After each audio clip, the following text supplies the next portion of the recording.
Hello, everyone. Welcome to this seminar on administrative violence and the Taijimen case in Taiwan. I'm Alessandro Amicarelli. I'm a human rights lawyer and chairman of the European Federation for Freedom of Belief. As a group of scholars, human rights activists, professionals, academicians, and people in different ways involved in the discourse of human rights and freedom of belief, we organized a number of meetings on the Taijimen case in Taiwan. And today, being the International Day regarding the victims of acts of violence based on religion or belief, we are having two seminars, and we are now doing session 2 of the seminar. We have 4 speakers today. And we will start, however, with a video on Taijimen returned to Washington, D.C., calling for action. So we have this video first, and then we will start with the panelists' presentation. Thank you.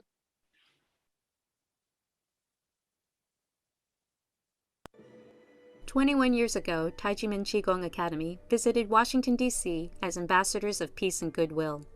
The Mayor of the District of Columbia does hereby proclaim March 22nd, 2000 as Taijimen Qigong Academy Day in Washington, D.C., and we welcome these international ambassadors of peace and goodwill.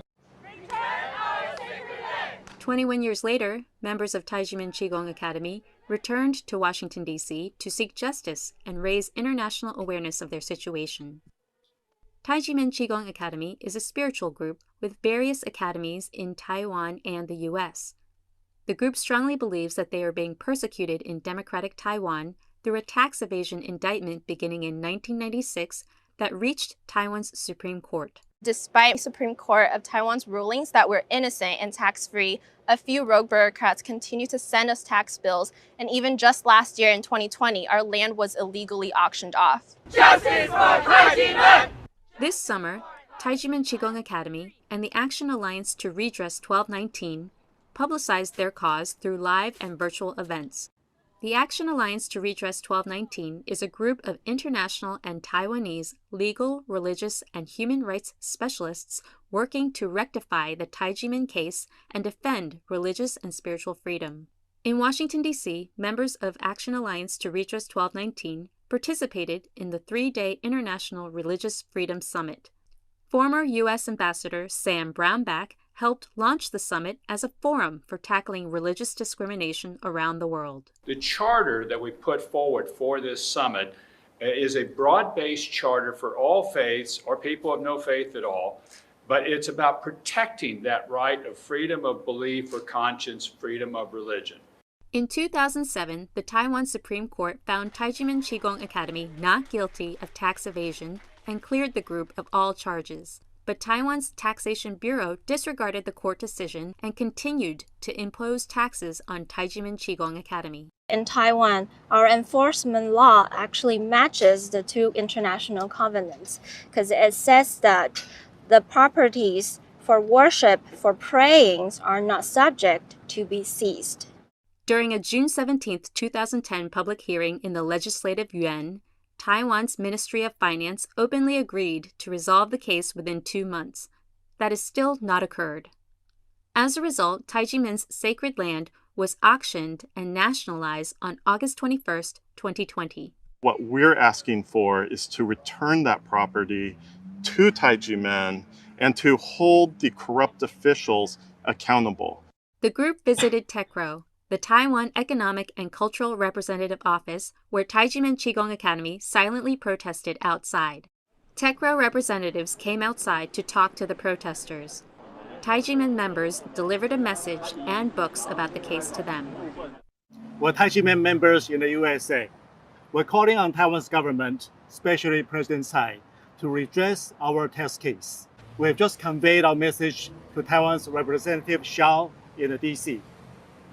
Until Taiwan's government takes quick action to redress our case and return our land, we'll keep advocating for our case in the U.S. and internationally. So far, there has been no response from the Taiwan government. The Action Alliance to Redress 1219 continues to ramp up global awareness through efforts like virtual forums. It is the year 2021, and we hope sooner rather than later that the case will be resolved. And I think we're standing in front of something that is a big symbol for justice, and we hope to continue our fight. This journey is not only for ourselves, but for human rights all around the world.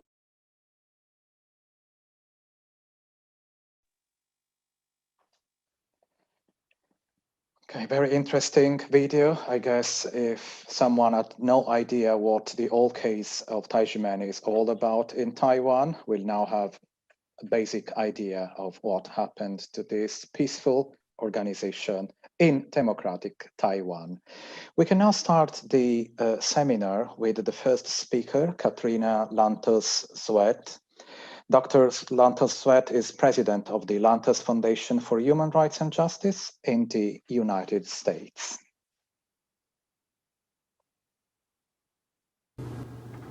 Greetings. My name is Dr. Katrina Lantos Swett, and I'm so pleased to be able to join you for this important online conference.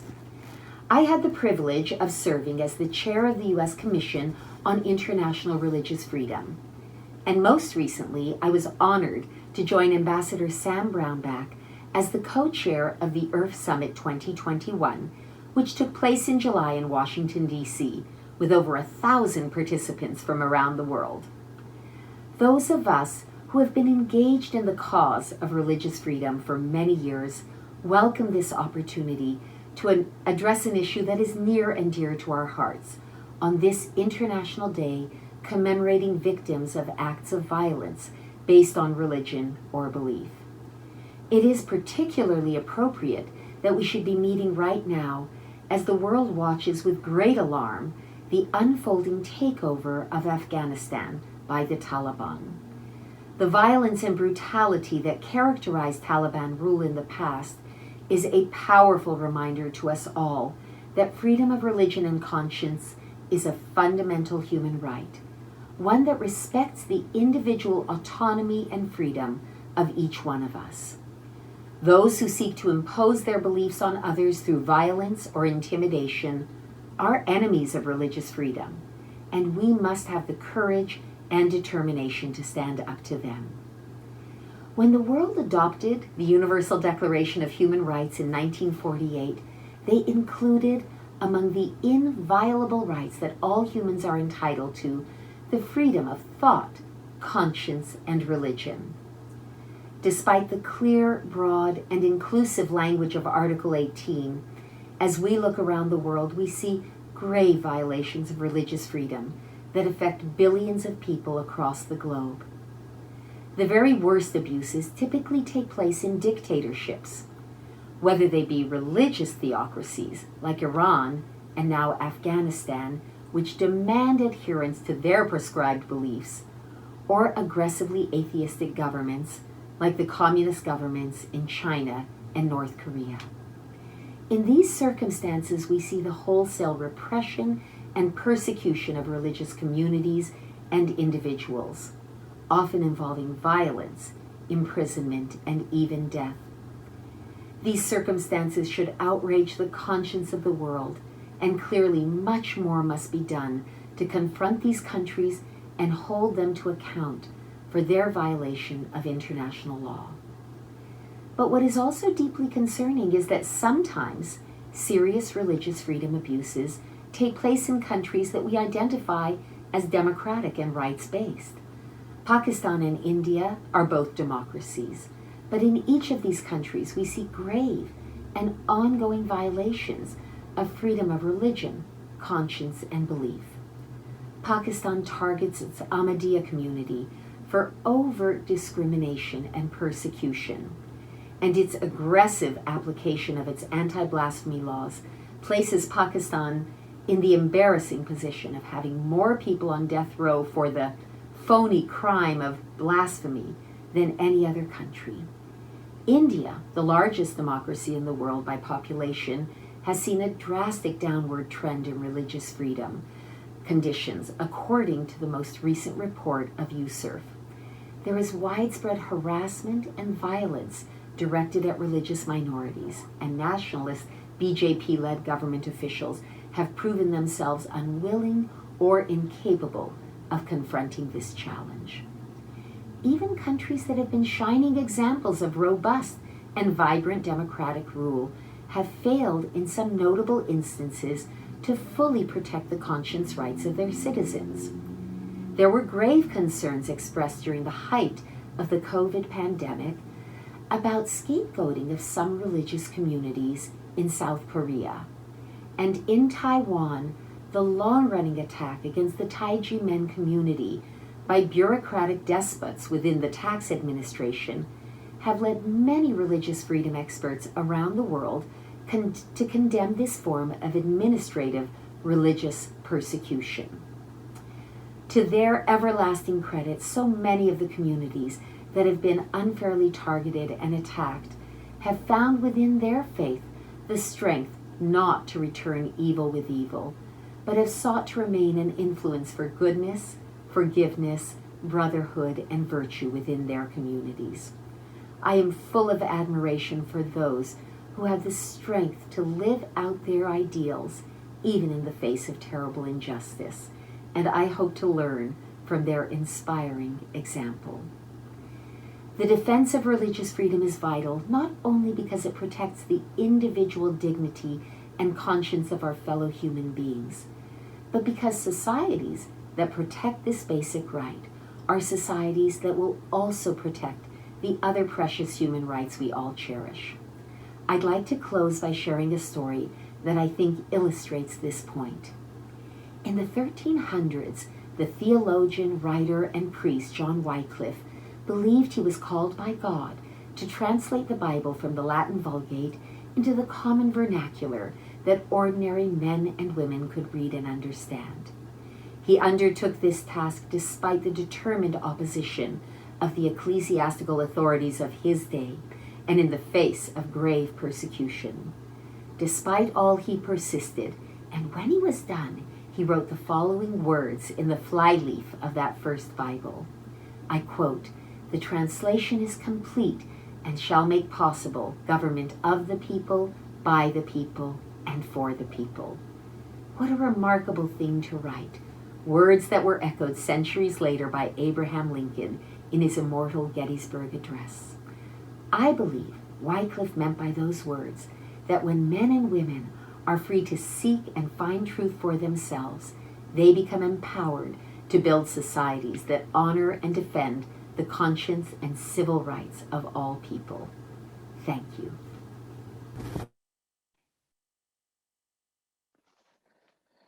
Thank you very much to Dr. Lantos Swett for the very inspiring words and the final remark, which is an invite to everyone to keep doing what we are presently doing for Taiji men in Taiwan and for everyone around the world. We can now have the second speaker, Mr. Hans Noot. Mr. Hans Noot is president of the Gerard Noot Foundation for Freedom of Religion or Belief from the Netherlands. Hans, the floor is yours. Thank you, Alex. Very much appreciated that I can say something today. Some time ago, I made some remarks and a summary of the illegal activities of the Taiwan National Tax Bureau, the NTB, against the Taiji men during the past 23 years. We named trumping up non-sustained charges of fraud, inconsistently and illegally charging tax demands and heavy fines, carrying out raids, auctioning off and confiscating sacred land, illegally freezing bank accounts and even unauthorized withdrawing money from the defendant's bank account, cutting off the utility power, public slander, defamation, inhumane interrogation practices, unlawful imprisonment, creating an illegal anti-cult organization, withholding information from the public, lying in court, corruptively paying bonuses to tax officers in order to put pressure on the defendant, and more. These are no false claims, as all of them have been proven in the courts and sustained as such. I made my concluding remarks And I expressed my frustration to my inability to make heads or tails out of the motive of the National Tax Bureau. I still don't understand why. Call me naive, perhaps, but it just doesn't make any sense to me, as the consequence of such behavior can never be for the benefit of the people of Taiwan that they serve. Such behavior clutters up the legal system, and it wastes money of the taxpayers. It causes distrust of the National Tax Bureau and the government integrity. It sends the message to the public that the National Tax Office can get away with impunity, and it is above the law rather than a servant of the law and the people.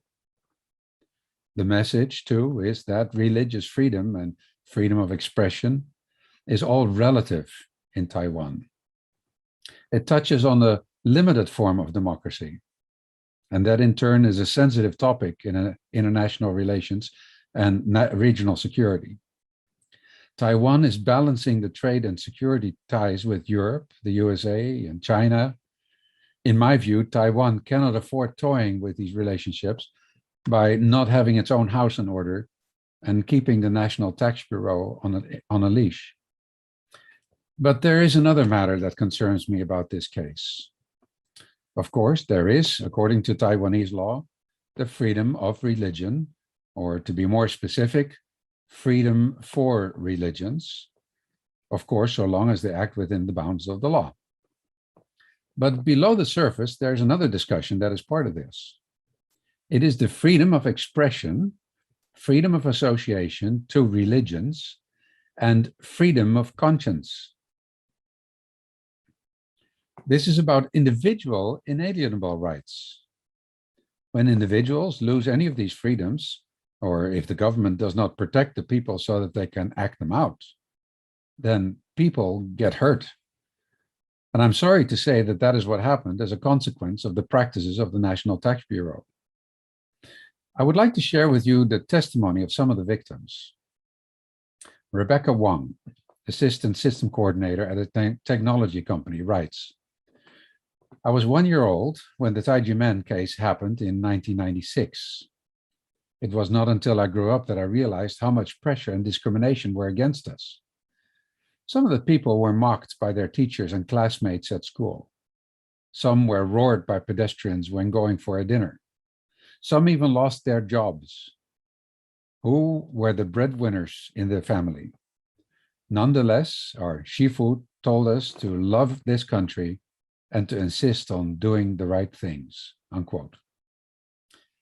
Here we have a case about someone who is going through life being discriminated against because of belonging to a religion. Imagine the emotional scars it creates when people have to deal with the constant pressure of being inferior. Such upbringing influences one's emotional development for life. It cannot be undone. But it can even get worse, as attested by Wang Dingchang, a Taiji Men disciple who served in the military until 1976. After discharge, he began working for the largest publishing house in Taiwan, and to be eventually promoted as assistant vice president. He supervised over 500 employees. In 1998, he joined Taiji Men. When the Tax Bureau crackdown happened in 1996, he was one of Dr. Hong's disciples, brought in for questioning. Then a week later, he was taken to the Taipei Investigation Bureau for interrogation by 3 investigators of that bureau. They had first searched his house without warrant. During the interrogations, he was threatened, intimidated, and coerced in attempts to force him to provide testimonies against Dr. Hong. During his interrogation, the officers called his employer and destroyed his credibility, which led to a forced resignation. His family faced a financial crisis after he lost his job. And finding another job was especially challenging due to the public rumors about the case. His 3 daughters were mocked in school by their classmates, especially when the accusation that Taiji Men leader was allegedly raising goblins came out. Wanding Chung was also ridiculed by friends, relatives, and neighbors. Now, here we're talking about discrediting someone as a consequence of association to a spiritual movement, which caused financial and emotional harm not only to the defendant, but to his immediate family and association with family and friends as well. Freedom of speech, of course, goes to all parties. It is for, in this case, spiritual believers as well as those who are against them. But the objective of the government is to create laws that protect citizens from becoming victimized or demonized. Taiji Men is not an aggressive movement. Their spiritual beliefs do not harm society, nor does it harm those who do not believe it. But what is interesting in this case is that when government authorities, like the National Tax Bureau in this case, takes it upon itself to willingly, knowingly, and aggressively create an atmosphere of distrust against citizens through discrimination against some minority groups, against believers, then victims are created instead of protected. An environment of hatred can be created by the media, rumors, or government authorities. It is not only legally wrong, but morally as well. Here's another case of a man who had been the chief financial officer at Acer Technology before retiring. Chun-Cheih had joined the Taiji Men after being diagnosed with an incurable condition and began volunteering at the academy. When the tax bureau claims came in 1996, he voluntarily went to Dr. Huang to the Taipei field office of the Bureau of Investigation. Despite having committed no crime, he was held in and interrogated continuously for the next 24 hours. During that time, he was handcuffed, refused food or sleep during that whole 24-hour period. The next day, he was transferred to the Taipei District Prosecutor's Office and was then interrogated by Prosecutor Quan Jianhao. Hao tried to coerce him into testifying against Dr. Huang using intimidation and threats. Ching refused to answer their threats. 4 days later, the authorities searched his house and took him to the Taipei office of the Bureau of Investigation, where again he was interrogated under inhumane conditions. They then detained him and kept him incommunicado for close to 4 months. He was then arraigned by Prosecutor Hao on the 7th and the 16th of January 1997, but his own lawyer had not been notified of either date. During this detention on January 1st, 1997, Prosecutor Hao threatened to have Chao-Chi-Chen, his wife, her income reduced. The threat meant that no one could take care of their 2 daughters, who were still in school, if they did not provide testimony against Dr. Huang. During the arraignment on 16th of January, he and his wife began to being held in another holding cell, and Prosecutor Hao threatened to detain her as well.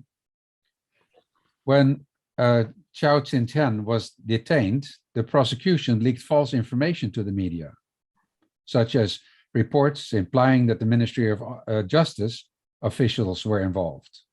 Now, his wife worked as an editor in the Ministry of Justice, and so regrettably, she was forced into early retirement.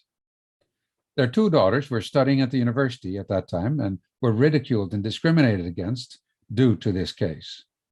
Their grades and well-beings suffered. Later, it led them to choose to study abroad and work abroad.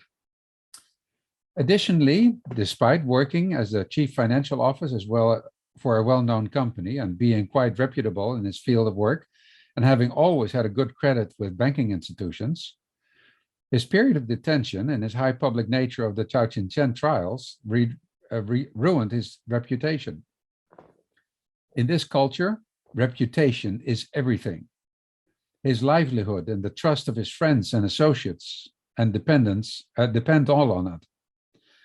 All of this negativity impacted his mortgage agreement with his bank. He and his wife were forced to beg friends and family for financial assistance, but many were suspicious of them due to the negative media reports and were reluctant to give them a helping hand. They had no choice but to sell their house and repay the mortgage. The achievements that Chao Chin-Chen had worked hard throughout his entire career to accomplish and his reputation were all destroyed because of this human rights violation case. Eventually, he received state compensation for wrongful imprisonment, but the damage done to him and his family was immeasurable. He passed away on July 7th, 2014. Again, we wondered to what extent can government agencies cause victims amongst the people they are supposed to serve with complete immunity? The abuse of the National Tax Bureau has lasted for almost a quarter of a century. I call upon the Taiwan government to honor the law, the sentences passed by its judges, and the moral responsibility it has to watch over and protect all its citizens equally, as determined by its own mandate. And by the way, why are we even having this conversation? Thank you very much.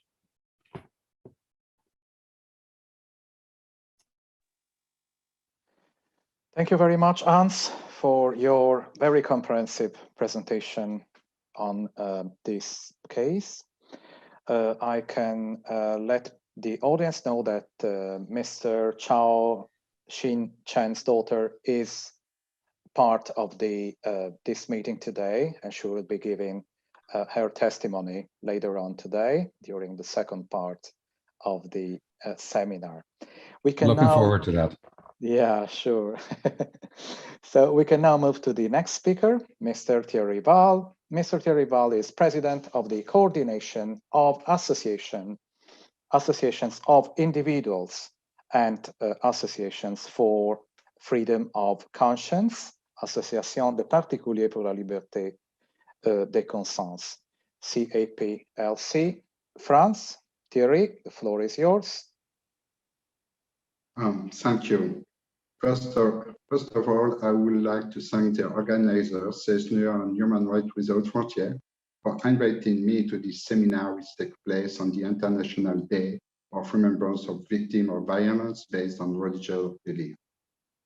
During this morning seminar, Mr. Introvigne and Mr. Prof spoke about how in Europe and more particularly in France, the misusing taxes have been used, as in the case of the Taiji men, to unjustly attack peaceful spiritual communities. We also filed in this topic a written statement to the 47th session of the United Nations Human Rights Council entitled Misusing Taxes Against Religious Freedom. In 1996, the then Taiwanese government launched a crackdown on groups labeled Shih-ju or cults, which, according to most scholars who have studied the incident, was politically motivated. The crackdown also involved Taiji men, although he had not taken political sides. In France, in the same year of 1996, the Parliamentary Commission of Inquiry established a blacklist of spiritual groups classified as cults. 172 groups were thus criminalized, and a policy of repression was instituted against this spiritual movement. Following this Parliamentary Commission of Inquiry, the Ministry of Justice published a circular in which it outlined the tools that magistrates should use against associations qualified as cult by the Commission.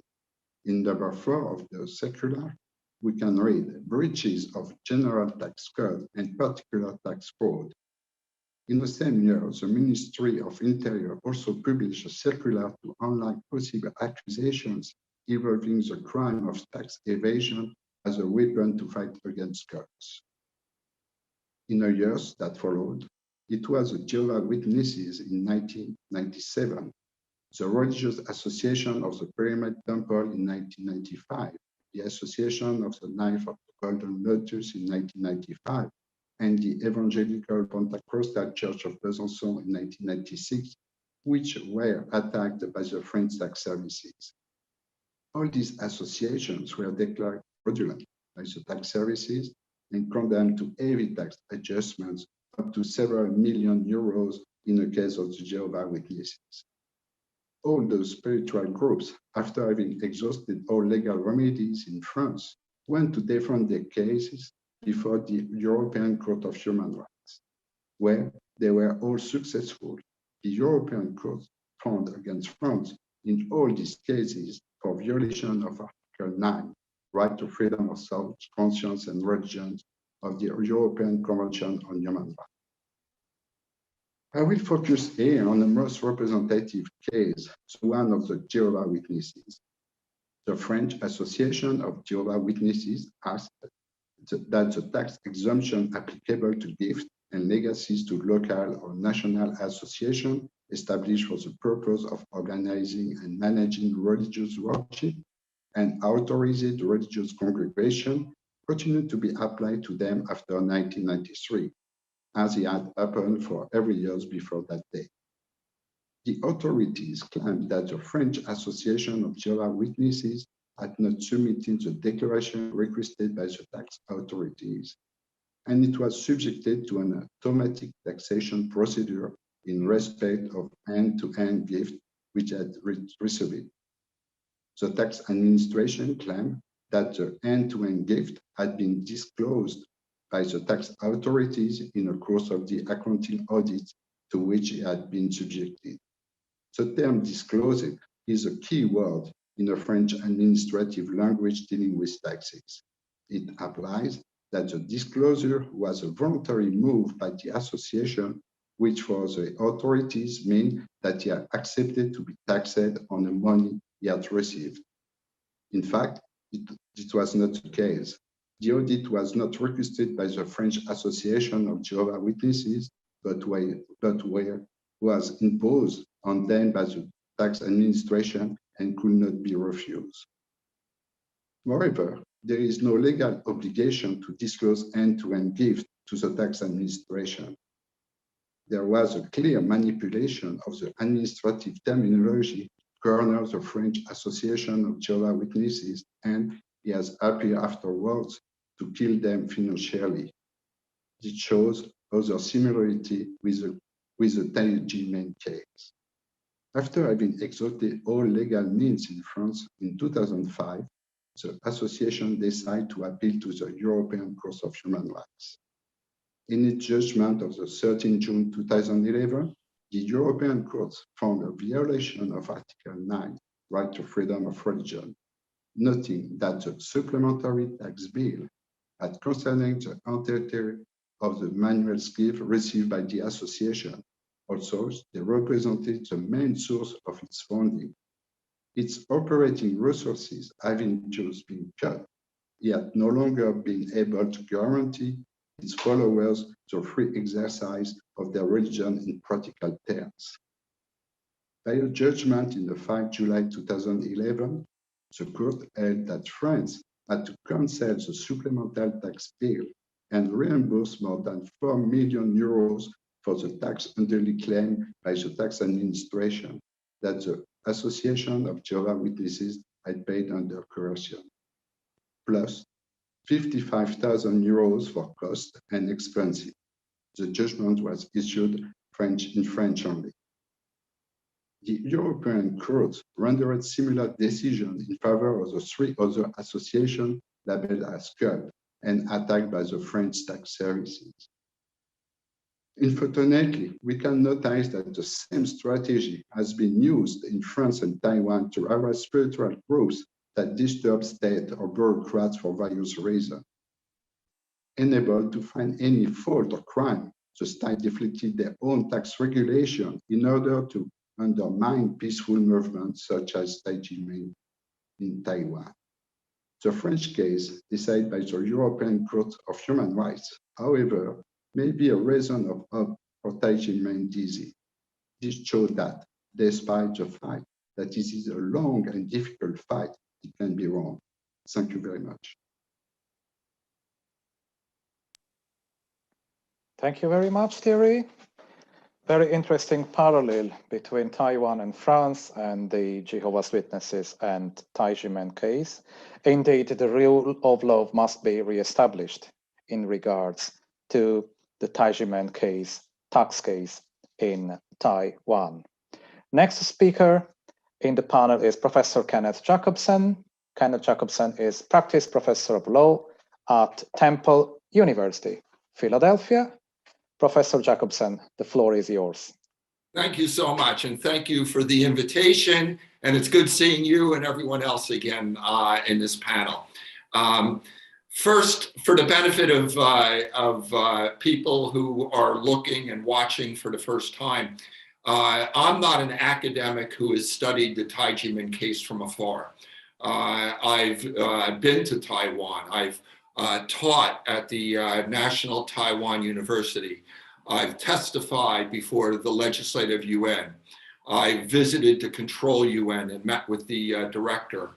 I'm very familiar with the government process in Taiwan, the people involved there, and the Taiwanese people in general, and the government of Taiwan. I can't profess to know them personally. If I did, we probably wouldn't have this problem before us, but I've made a lot of friends in Taiwan.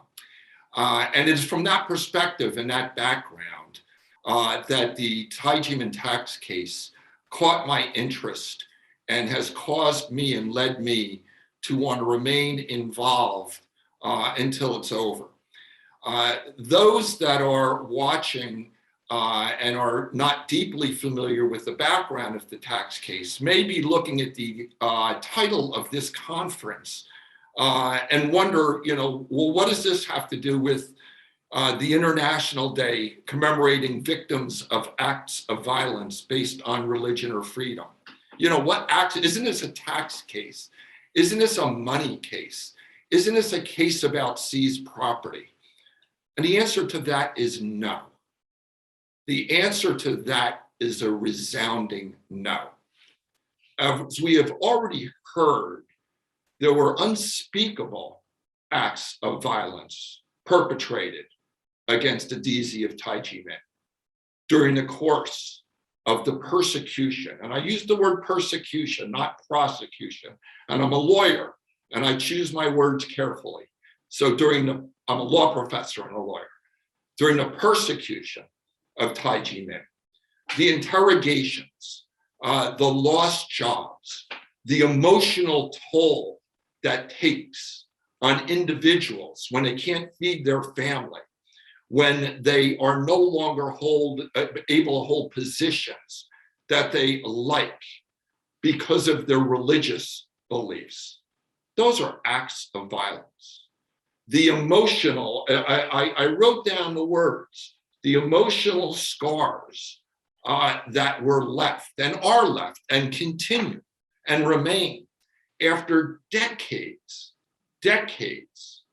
of trying to do what? Just achieve justice. Just have the rule of law with every court and every entity in Taiwan has ruled should be followed and should be enforced, and it has not been. The decades-long pressure and stress of that kind of just injustice is an act of violence. The most egregious act of violence to me, and I hate to rank them because I think they're all bad, was that perpetrated on Dr. Huang when he was imprisoned, when he was deprived proper clothing, when he was deprived blankets, when he was worried about his legs because they were freezing. That's not an act of violence. That's torture. That's worse than an act of violence. So make no mistake about it. Make no mistake about it. This panel is about victims of acts of violence because Dr. Huang and a DZ of Taijimen have suffered these acts of violence, deliberately, intentionally, and for far too long. I would love to get into the mind, as again, a law professor and a lawyer. What I teach my students is don't believe everything that you believe, but levitate and try and think of the other side. Put yourself in the position of your opponent. Put yourself in the position of your adversary sitting across the table, whether it's a court case or a negotiation. Try and understand their perspective. Try and understand where they are coming from. And I guess where the government of Taiwan is coming from is, we resolved 5 years. So that's good enough. 1 more year doesn't really matter. Pieces of property that were seized, you know what? We've resolved everything else, so this is your concession to us. No, that's not how justice works. Justice does not work that way. Unless there's complete relief, unless there's total relief, unless there is real adherence to the rule of law, then there is no justice. And it doesn't mean that there's a little bit of justice or some justice, it's all justice. Because it's a slippery slope when you say that this is enough. But I'm trying to understand why President Tsai and why the Taiwanese officials, because this is above rogue tax authorities now. You know, this really is. This is an issue, as I said before in these panels, that really needs to be addressed, should be addressed, and must be addressed at the highest level of government. You see the American flag behind me, and you know I'm American, and I thank you for holding this panel in English so I'm able to participate and understand. Taiwan is in a very precarious position right now. To ignore the threat of China is to ignore the obvious. To see the saber rattling that is going on with China, to read the statements about reunification that is going on is very disturbing. It's very disturbing to me, and it should be disturbing to everyone around the world. I think that, and as a country who has suffered through and is still suffering through the absolute chaos and the tragedy that's going on in Afghanistan, make no mistake about it that there are opportunists out there that will take advantage of perceived weakness and of political and even military instability. I believe that Taiwan, at its highest level of government, would want to make sure that its allies, including the United States and other countries around the world, view it through the prism of the democracy that it is. View it through the deep relations that we've had and will continue to have, and the treaties that we have, as a government that works fairly, properly, for the people. I would not think that any government with this threat hanging over its head like a sword of Damocles would want to do things other than reflect the democratic ideals, goals, and adherence to the rule of law that are so important for a democracy.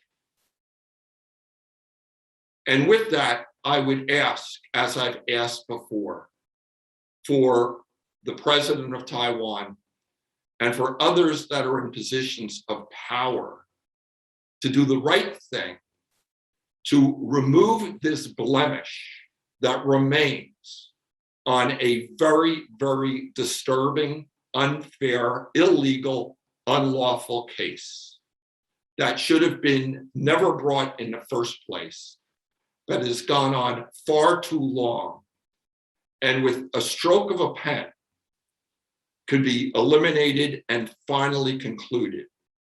And I think that the government of Taiwan should do that. and they should do it now. Thank you all very much. Thank you for your time. Thank you for listening to me. Thank you very much, Kenneth. By just hoping that justice will prevail in the Taijimen case in Taiwan, I now give the floor to Konrad Swenninger, founder of Soteria International, spiritual human rights organization based in Denmark and operating worldwide. Konrad, the floor is yours for the second part of this seminar. Thank you very much, Amicarelli. It's an honor to be with you and with all the others. Thank you for these strong speeches with so much power and knowledge. And thank you from the beginning with Lantos Swett to include this Wycliffe quotation, because indeed transparency and knowledge, through that, civil society is creating the justice and the society that we want. It is not done. Society is not created by the priests at that time or by the kings or even today by the governments, but by us, those practitioners who stand up by their rights and the advocates of human rights to back them up. And thank you so much for inviting me for this. I will introduce this round table of speakers who will witness from the Taiwan perspective itself. And I find it very valuable because, as it says in the Western Christian tradition, you know the fruit, you know the tree by its fruits. So it's very valuable to actually hear those who are part of it, to know how does this influence their life. Also, because today being the day of commemoration of the victims of violence, is we already heard these very touching stories of the great price that has to be paid or is paid when, as Professor Jacobsen pointed out, it goes towards persecution. And these emotional scars, the social marginalization, the stigmatization, this indeed is violence. We also know, we heard of physical violence. We all heard about this in the mainland China, but similar acts of violence are also taking place in democratic countries. We know it from Europe. We know it from around the world, from our organization. We even have within the European Union a case where one Supreme Court, National Supreme Court, gives asylum to one of the other countries, member states, for religious persecution, where violence was a part of that.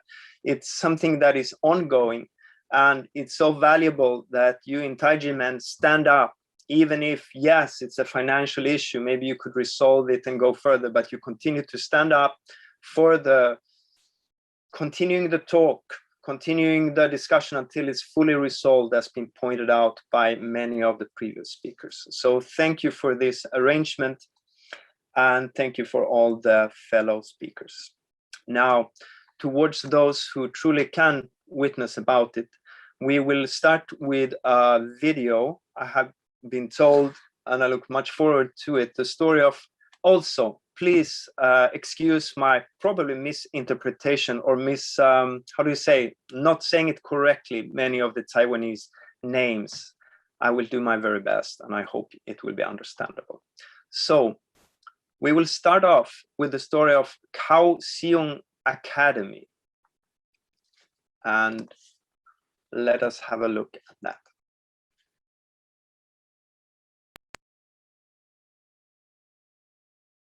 Hello everyone, welcome to today's program. On December 19th, 1996, the fabricated Taijimen case called the Law and Tax 228 incident by scholars and experts began. The Control Yuan investigated prosecutor Huang's handling of the Taijimen case and found he had committed 8 major violations of the law, and the case was sent to the Ministry of Justice for disciplinary action against Ho. This case was chosen as a major human rights protection case in the General Report and the Work of Human Rights Protection of the Control Yuan from 1999 to 2005. It has been confirmed that serious violations of human rights occurred during the case and investigation process. The false Taijimen case should never have existed in the first place, and it should never have resulted in illegal taxation or auctions. The case has lasted for 25 years. For the past quarter century, a world-renowned ancient spiritual group that practices Qigong and martial arts has been harassed, and the matter has yet to be resolved. Let us now listen to their stories.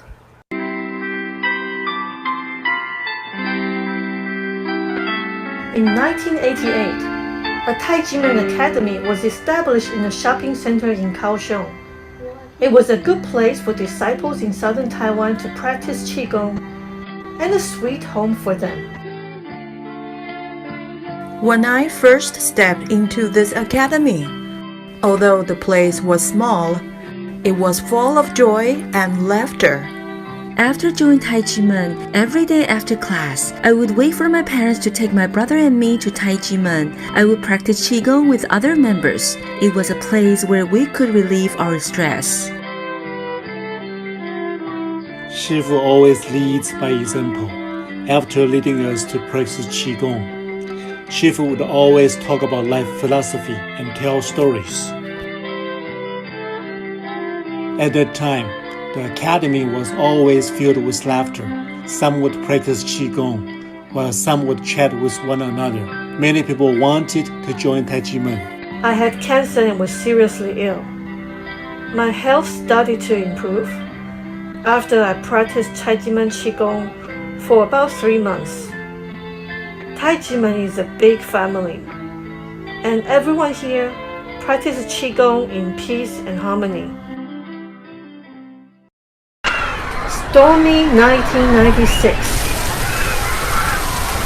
On December 19, 1996, the Taiwanese government launched a religious crackdown, and Taijimen was caught in the crossfire. Prosecutor Huang abused his power and illegally prosecuted Taijimen, causing significant damage to our home.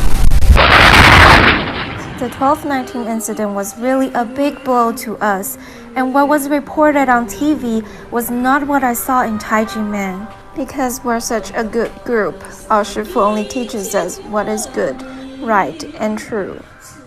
Prosecutor Ho directed the searches and interrogations of investigators and armed police officers. He also slandered Taijimen by falsely accusing them of raising goblins. Regarding the allegation of raising goblins in the indictment, the Control Yuan solemnly stated that the prosecutor openly talked about the supernatural in the indictment. This was the first time in Taiwanese judicial history that something like this had happened. It was appalling and absurd, and it had seriously harmed the prestige of the justice system. Prosecutor Ho's action was illegal, robbed the people of their property, and hurt innocent people. It harmed our sweet home and hampered the self-cultivation of many of our brothers and sisters. Every time I think about it, my heart aches.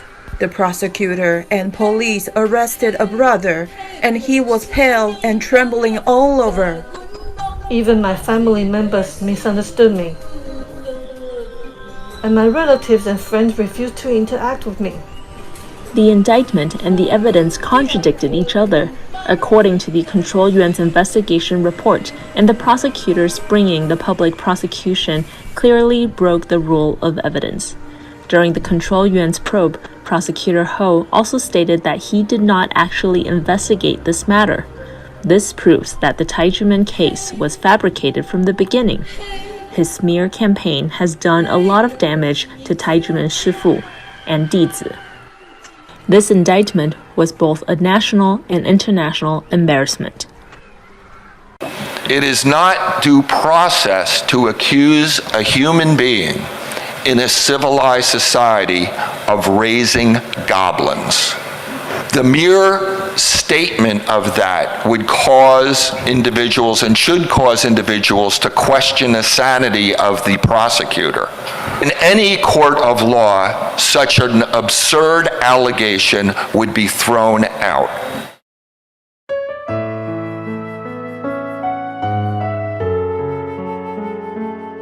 I firmly believe that Taijimen is a great place. We must defend it. The Taijimen case is an unjust case. The fabricated indictment is in violation of evidence law. By law, the case should not have been prosecuted, and the indictment cannot be used as a basis for taxation.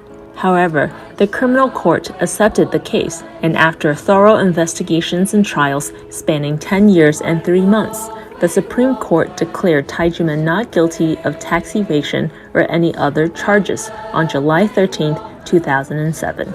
It was illegal for the National Taxation Bureau to issue tax bills based on the indictment. When the Supreme Court declared Taijimen not guilty, affirming that it owed no taxes, it reaffirmed that the indictment was completely improper. Therefore, by law, the tax bill issued based on the indictment should have been revoked in accordance with the court decision. However, the NTB ignored the court's decision and continued to issue illegal tax bills to Taijimen.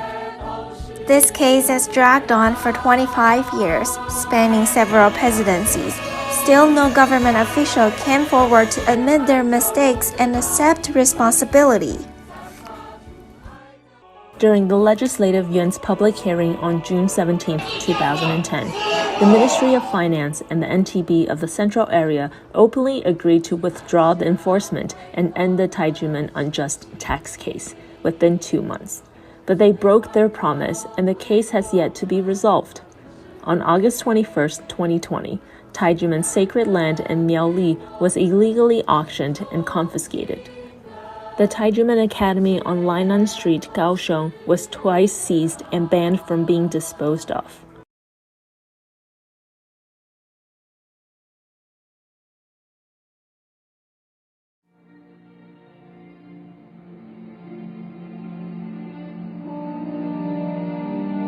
The building was seized for a prolonged period of time. We couldn't maintain or manage it since we didn't have access to it. As a result, all the valuable items were stolen.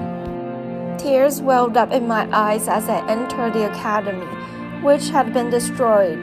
Kenneth Jacobsen, professor of law at Temple University in Philadelphia, United States of America, and former advisor to President Bill Clinton, after studying the case for years, pointed out, I teach my students and I lecture around the world about how important the rule of law is. And there is no and was no application of the rule of law in the Taijimen tax case. I call upon the President of Taiwan, I call upon the leaders of Taiwan to fix the mistakes of the past. As I have said before, to allow errors to continue, to perpetuate mistakes that were made in the past is as bad, if not worse, than committing those mistakes in the first place. This is a travesty. It is a tragedy too. It is unjust. And as someone who respects and has lived his life and career respecting the rule of law, this is offensive, and it should end, and it should end now. Thank you very much.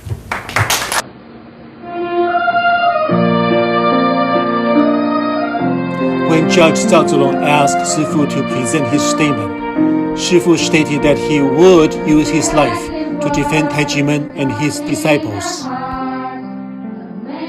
Shifu was only released during court sessions after being detained for a long time. A journalist asked, Shifu, what do you plan to do in the future? Shifu replied, I will continue to teach my disciples to cultivate their hearts and moral character as long as they do not leave. Shifu later told us to treat this society and this country with sincerity, diligence, tolerance, and peace. I admire Shifu's immense love and compassion even more. I'm very grateful for Shifu's and his wife's perseverance, since Shifu is doing the right thing.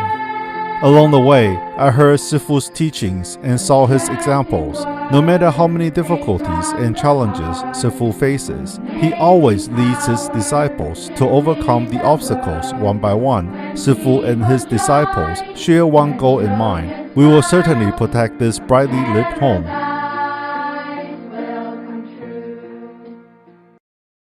Taijimen has visited every populated continent, promoting the concept of love and peace through cultural exchanges. The fabricated Taijimen case should not have existed from the beginning, let alone the illegal taxation and illegal auctions. The case has dragged on for 25 years. This is a landmark case of human rights in the century, which is relevant to the development of Taiwan's democracy and rule of law. Taijimen Shifu and Dizi will always insist on upholding the truth and justice. Taiwan's commitment to transitional justice and human rights protection has been put to the test in this 25-year case of blood and tears. According to scholars and experts, the ratification of the Taijimen case is a litmus test for the government's transitional justice, as well as its implementation of human rights protection and freedom of thought and belief. Thank you for watching.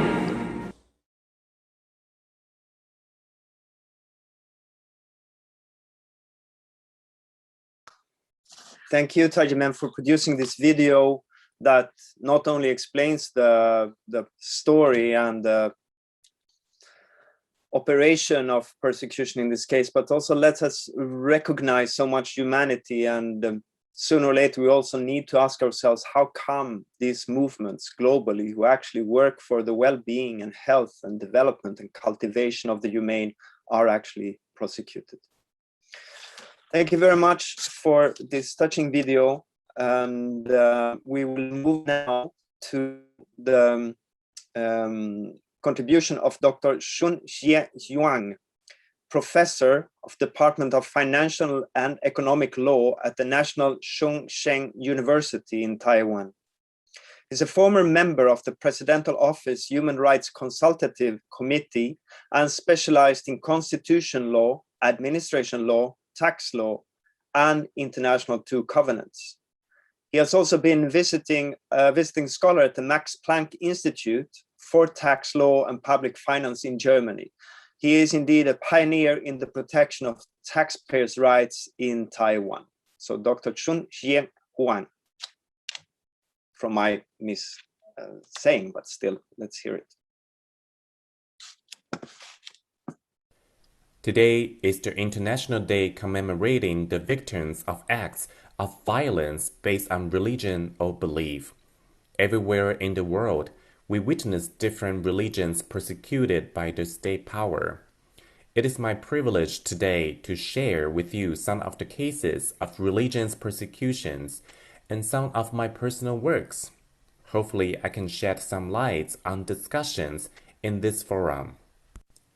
About 30 years ago, I was teaching in National Defense University. When we discussed Article 13 of Taiwan's Constitution about religious freedom, we presented some religious persecutions as cases discussions in class. As the students are military judges, they share with me cases in the military. I wrote an article based upon the stories they share with me and published it in Journal of Legal Studies in Taiwan. The article got widespread feedbacks.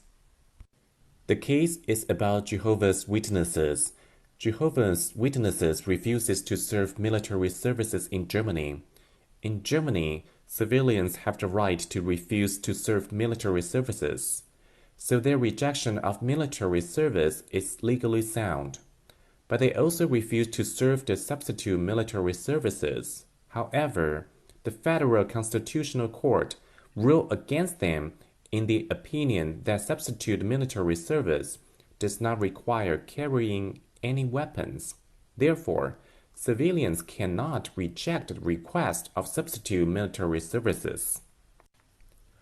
I had some discussions with Jehovah's Witnesses and understood why they reject to serve military services.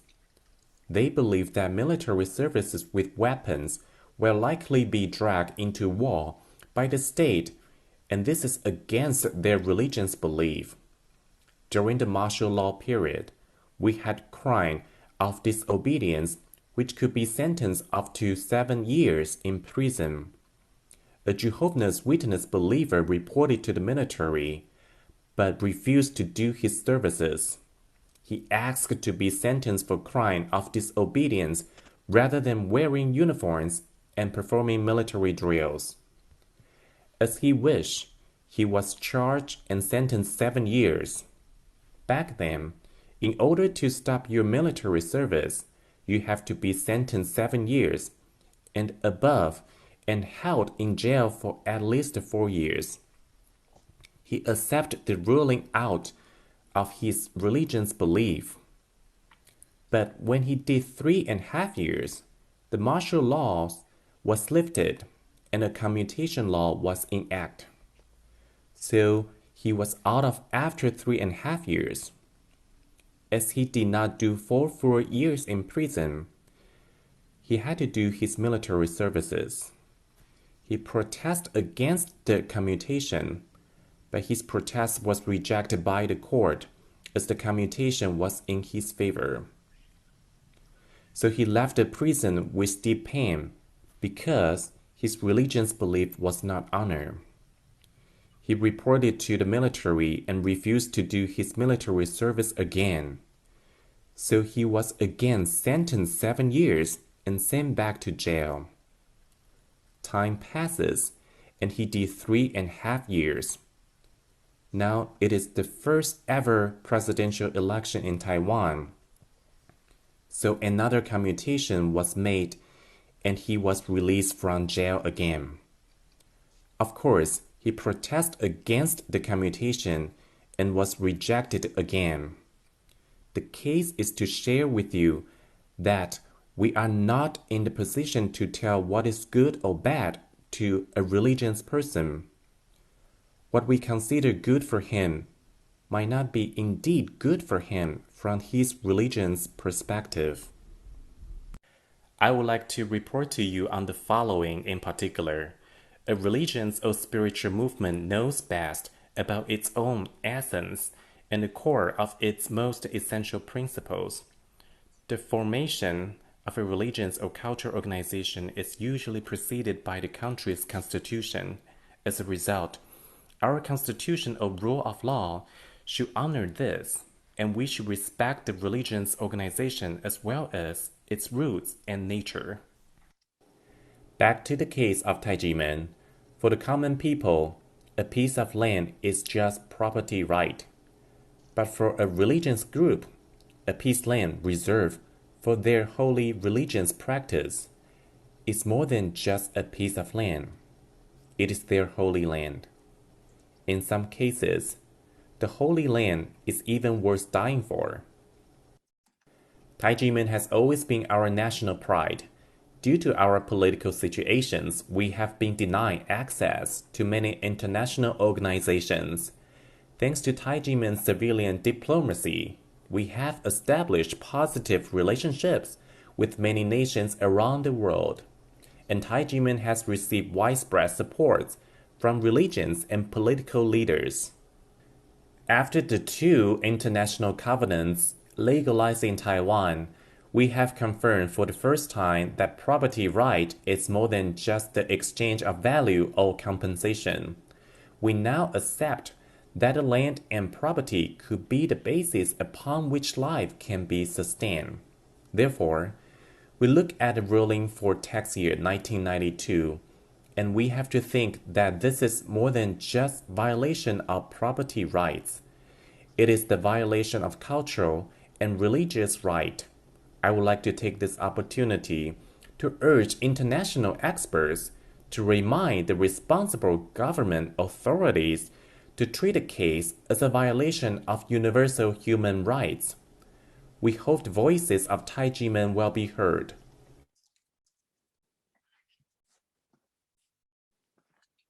Thank you so much for this. And we will move now to the next recorded testimony, which is from Mr. Kang, Shih-ju, who is a Taiwanese politician and legislator from 2009 to 2012. After that, Mr. Kang was twice re-elected as mayor of Shunan Town in Maoli County in Taiwan.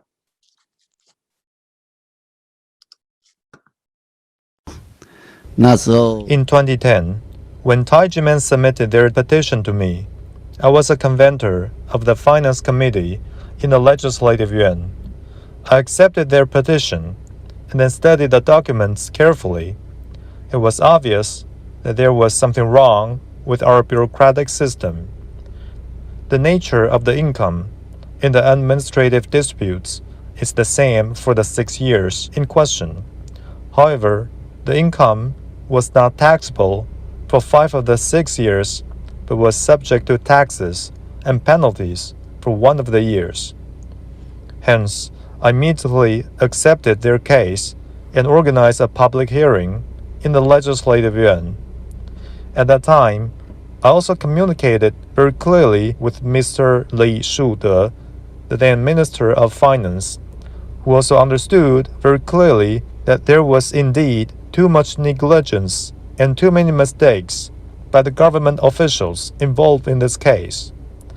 At the time, when we held the public hearing, Mr. Li very clearly said that the time frame was 2 months, asking our National Taxation Bureau of the Central Area to submit the documents to the Ministry of Finance.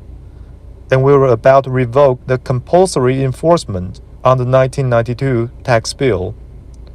However, after 2 months, even to this day, the case has not been settled yet.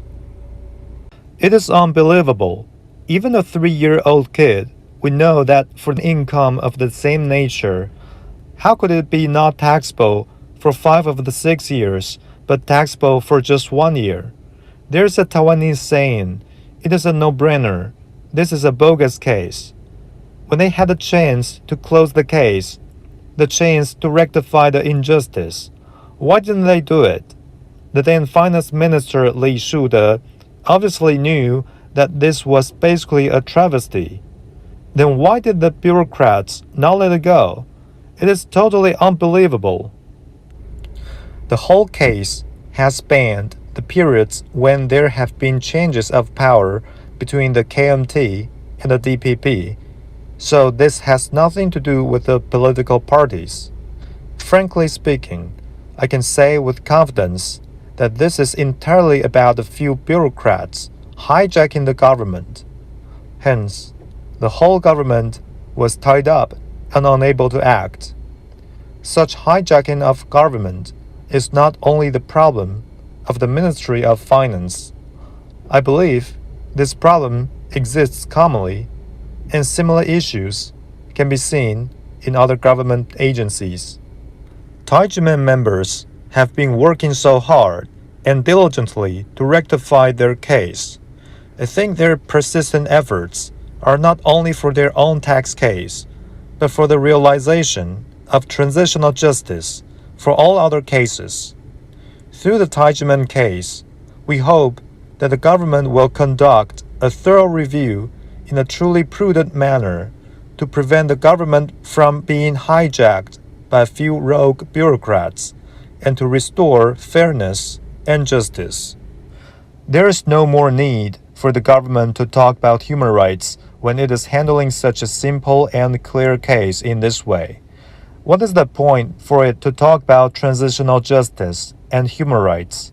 We don't want this case to reveal to the international community that the human rights and democracy that the Taiwanese government claims to uphold are in fact bogus. Why can I clearly indicate that our rogue bureaucrats have hijacked the government? It's because there are many administrators, people in power, and representatives of the people who are indeed not professionals and probably are not familiar with regulations and rules. When they are not familiar with the rules, they would be easily hijacked by those bureaucrats. In fact, for many incidents, we can use our own judgment to clearly determine whether they are reasonable. I used to work as an arbitrator and have handled many petition cases. In some instances, officers in the local government think differently from those in the central government. Sometimes local officers did not want to take responsibility, so they would twist the rules, and the situation would become even more harsh and inhumane. So, I'm hoping that the Taijimen case would inspire those in power and let them realize that we need a mechanism to solve these cases of injustice. Honestly, I think the Control Yuan is a useless paper tiger that would usually respond late and apply topical treatment after the victims had perished. No wonder so many bureaucrats dare to abuse their authority for personal gains. We can clearly see why these bureaucrats handled the Taijimen case in this way. Their behavior reflected their desire for bonuses and shirking responsibility.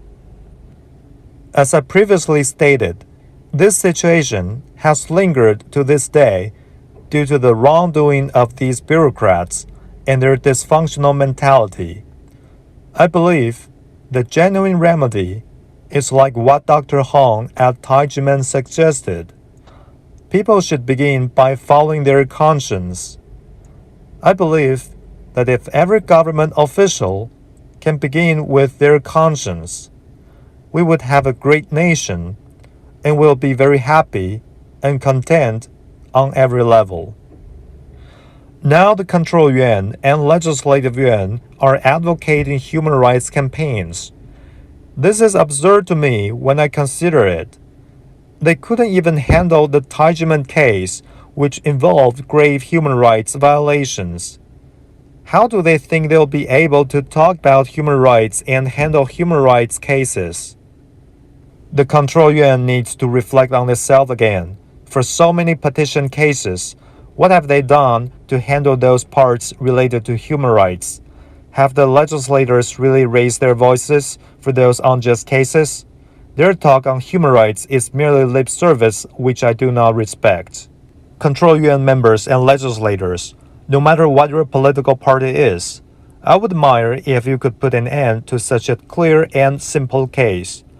I'll be convinced that the transitional justice you're talking about is really related to human rights. This is my ultimate call. Both Control Yuan and Legislative Yuan, please work harder, not just provide lip service. You promise something, and then you say you don't know anything about it.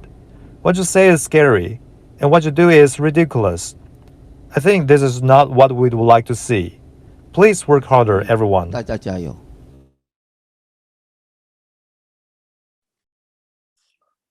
Thank you very much for this, again, touching and precise, the call for conscience to actually be there and the reasonability of the decisions. We must remember that Taijimen have been freed from all the accusations, just the rectification has not been carried out. And also thank you for bringing up the operationality of the UN, if it's really there, and whether that should be maybe addressed even deeper.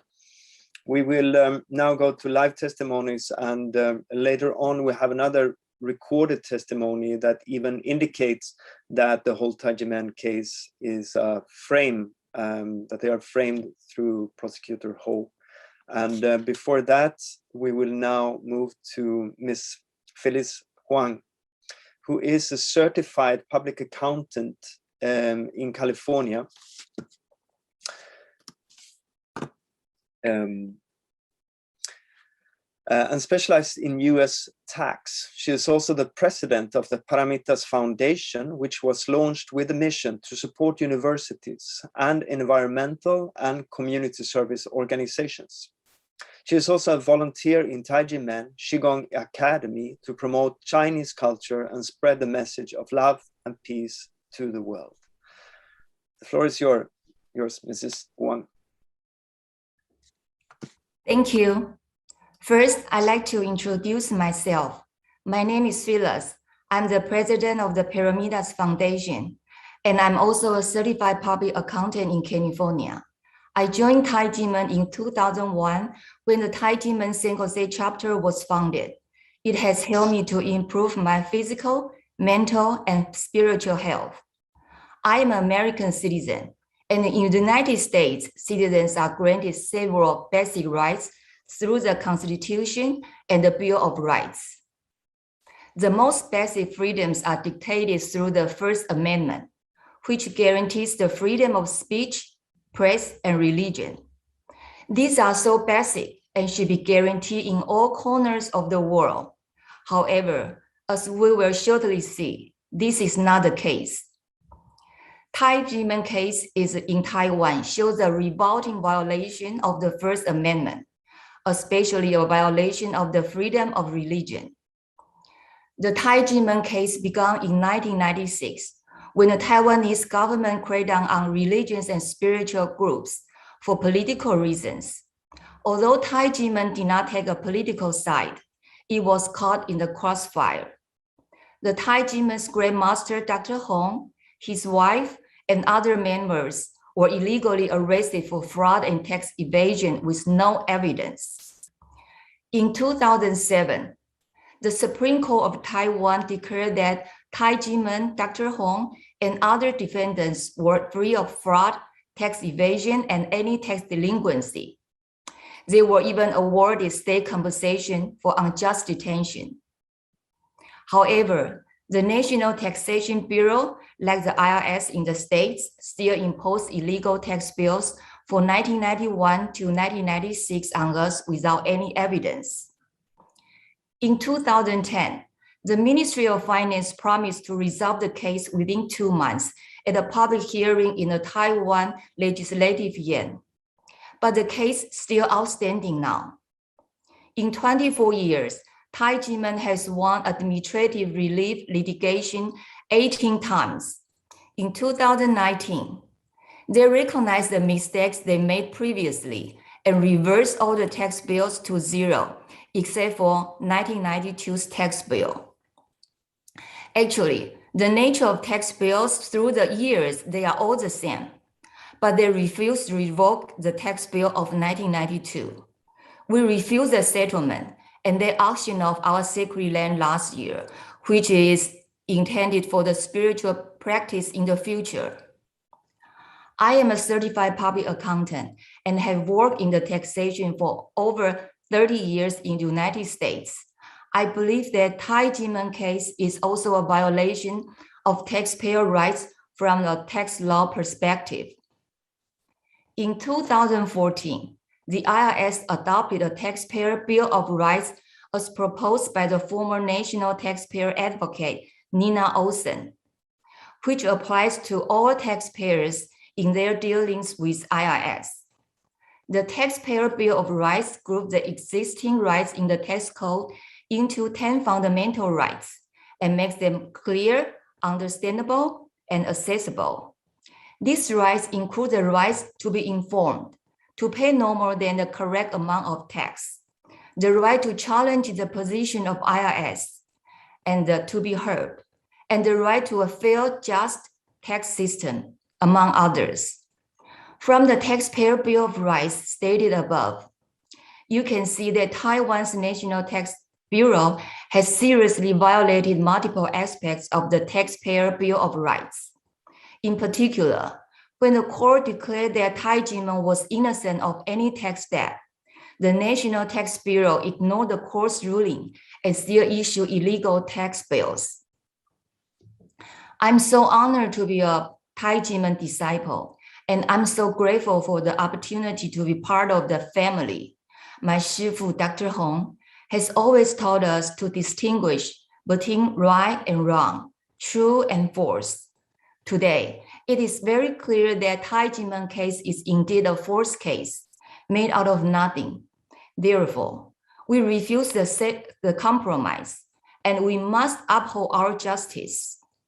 We must educate the officials who persecute us, and we must persevere to the end, to avoid persecution and to help others see our innocence.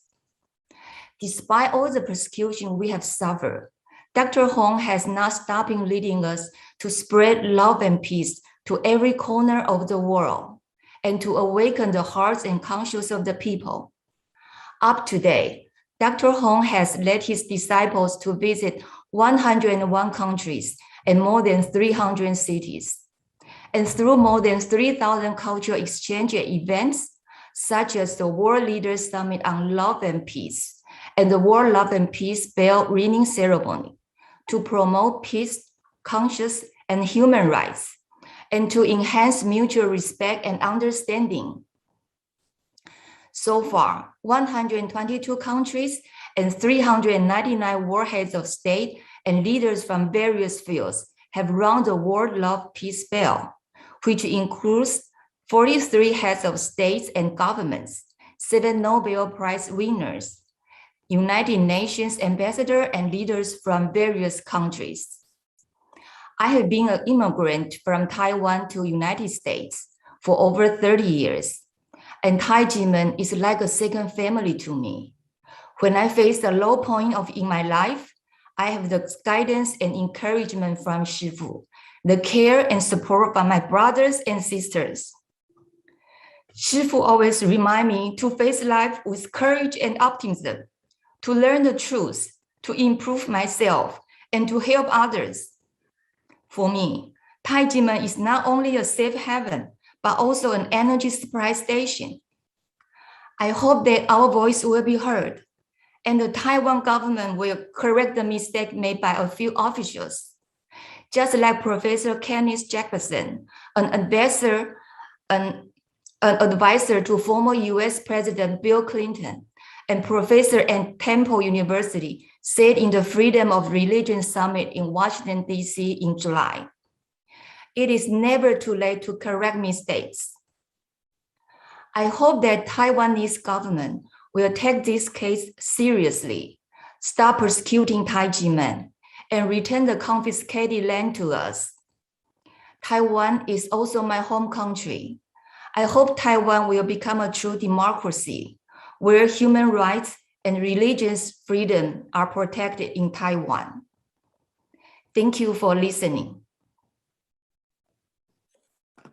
Thank you so much for your testimony and for bringing up these things. And indeed, your way of standing for your Shifu's, Dr. Hwang's teachings, I think maybe in the end will also spread the word so much more in the world. We already have gotten to know these teachings. And indeed, I was also caught very much by Professor Jacobsen's statement that not correcting the continuation, that not correcting the mistakes you do might be an equally big crime, maybe bigger. And so thank you very much for this. And now we go further to Miss Li-Hsueh. You have a master's degree in education in Maharishi International University, USA. You also teach language and European decorative painting.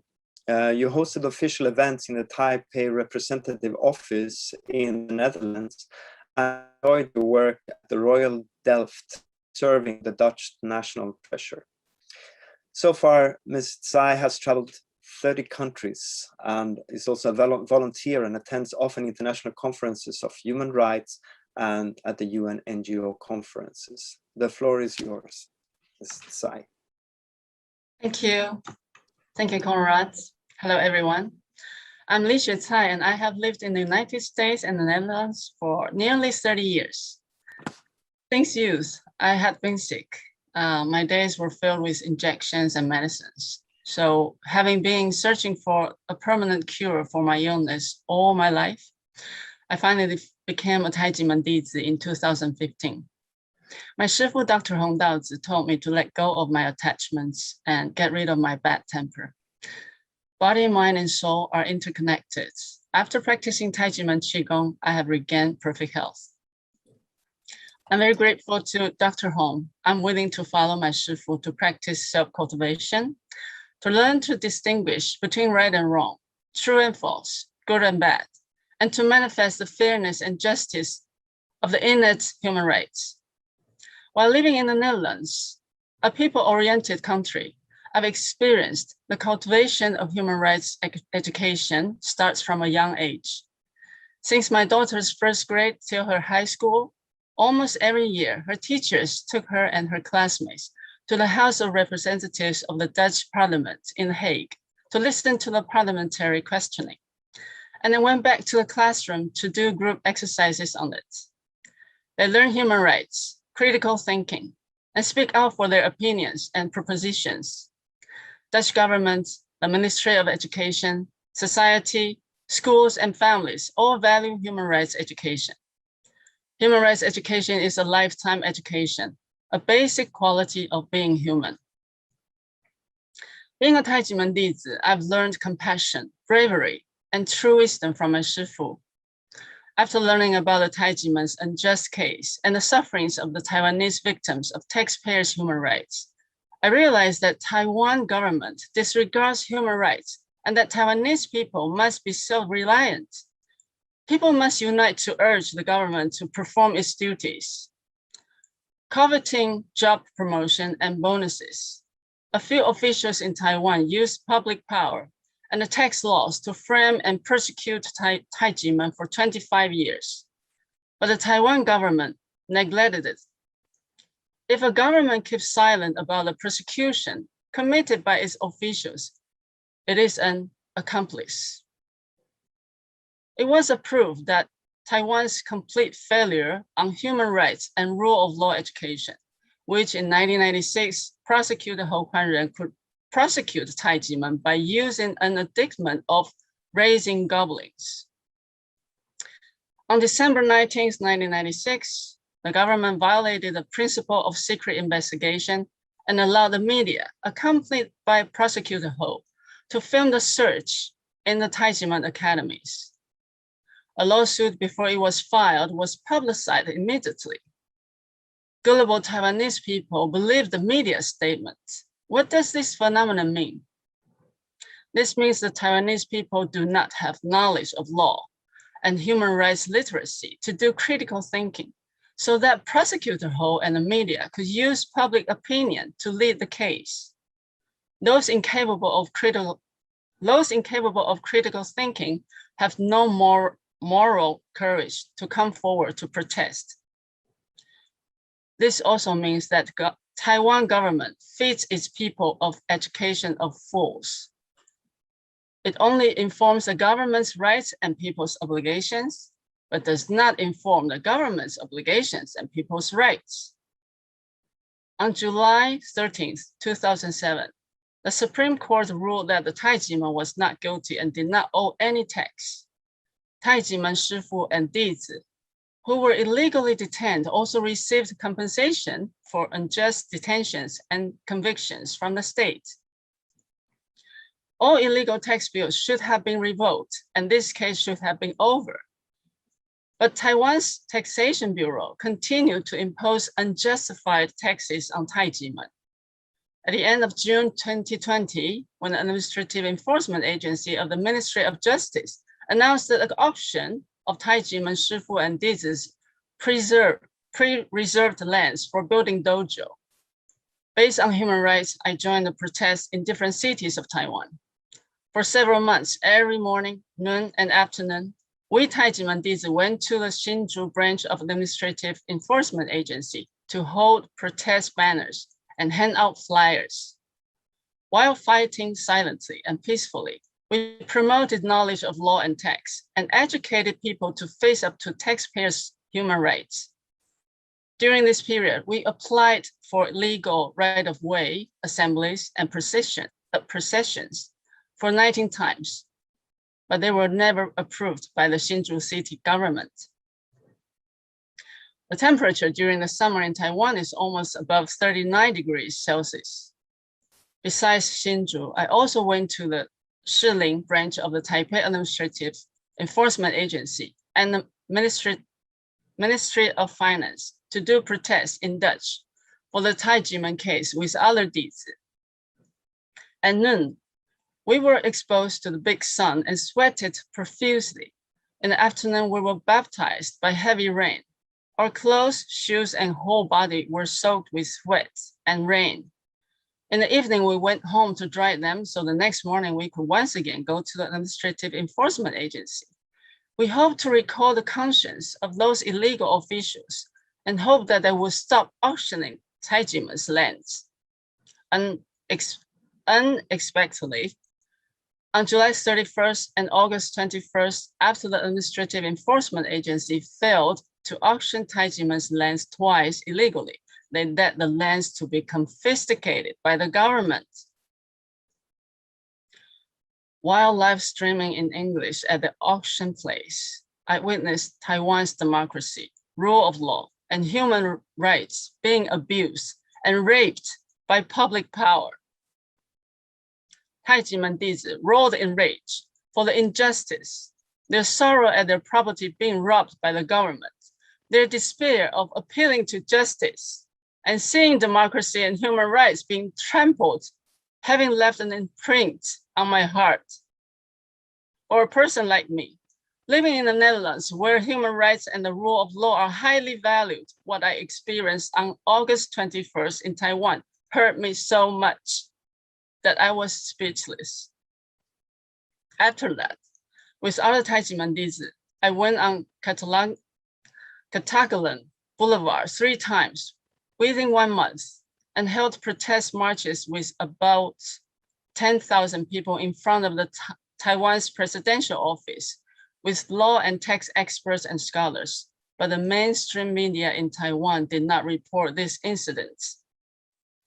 Taiwan's democracy, rule of law, freedom of speech, and human rights no longer exist. On September 19th, 2020, I witnessed a 60-year-old volunteer of Fight for Fair Tax Alliance who was taken away by the police as a criminal because she raised a protest poster on the street. This volunteer, who has always been awarded for good deeds, was rushed to the hospital that night due to great mental stress, where she was diagnosed with acute stress disorder. That night I swore to myself, I would tell this world about what happened that night. Isn't Taiwan a beacon of democracy in Asia? Why would I personally experience this series of incidents of bullying people and persecuting human rights in my beloved mother country? The Taiwan government has a control yuan and a National Human Rights Commission, but they have done nothing to the violations of the Taijimen case. The media were forbidden to report anything regarding the case. Didn't Ms. Cheng, chairwoman of the National Human Rights Commission, expect the commissioners to protect Taiwanese people, manifest social justice, and be the conscience of Taiwan? Why is Taijimen in Taiwan treated as a group of dumb people raped by public power? Taijimen Dizi will not tolerate the bullying of injustice. We will continue to appeal to the international community until this unjust case is rectified. This is not only a fight for the Taijimen case, but for the innate human rights belonging to every Taiwanese. Thank you for listening to my presentation. Thank you, Ms. Tsai, for this, and indeed for every Taiwanese and for all of us, the same mechanism we recognize from other, and the more we unite these threads, the more stronger the picture will be that we still have people with, like you say, you came into it for meeting a holistic health, for self-cultivation, for becoming a proper human, and through that to contribute to a world where human rights are respected and also upheld by each and every one of us. Thank you very much for that. And we will move further now with this recorded testimony. It is a testimony of Yuan Cheng, who in 1997, the prosecutor Ho requested this tax collector who had never worked with any case related to the Taijimen to give a false testimony and claim that Taijimen is actually a cram school and had used this spirituality and the red envelopes to commit fraud, to hide. This testimony of Xi became the sole testimony in the indictment that supported the violation of the Tax Collection Act. Here is a video that the journalist who interviewed Xi a few years ago, and it shows clearly that the prosecution of Ho is based on a framing act through this testimony. That's very interesting. Let's see it. Exposing the Taijimen tax case secrecy, bringing the truth to light. Hwang coerced tax collector Shih-ju to commit perjury, according to Xi, falsely accusing Taijimen of tax evasion. The persecution has continued for 25 years. 诈是还是什么？你怎么尝试一受？对不对？啊，当时的问题，现在还。就是当时怎么会教育当时来讲，可能就不应该了。当时怎么改，你懂不懂？那是啊，那什么俺们干的？他当时通知我说办这案子的时候，我去看，我说这样子办不好吧？我就跟他提出来，哎呦，你怎么这么改？他说。就这样办，就这样子办。所以说那时候人家找我的时候，人家讲这案子有问题。对。没有人要听的。没有人要听的。所以你那个时候，您说就这样办是调处的人跟你讲的，然后里面是要人是说有问题。结果他也，我没有这样。后来有人找我，人家讲，是有问题，我们是办顺子。你原来我们手上看吧，但是那案子人家讲，我说是，告诉你。我当时是看，我说你们怎么算的？他拿给我看，这你从哪里来的？你是不是？我说这样不能算吧？然后他就说，他说啊，这不谈，不谈，啊，你要怎么样？他说我们是这样的，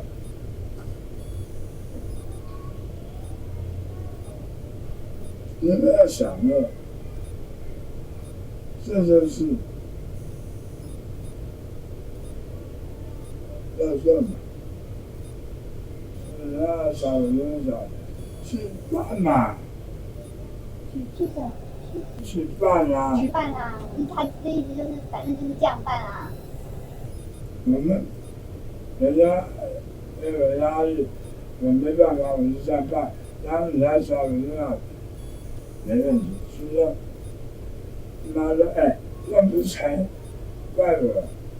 台湾人啊找我是，他纯粹是打混。打混？你是说他找你去只是做样子而已？就是你不管说什么，反正他写他的，是不是？他吓死了。他吓死？他就是老跟他讲，这个说他当时讲什么，讲得很好。他打电话还问你说我当时跟你讲什么？他自己讲的话他不记得吗？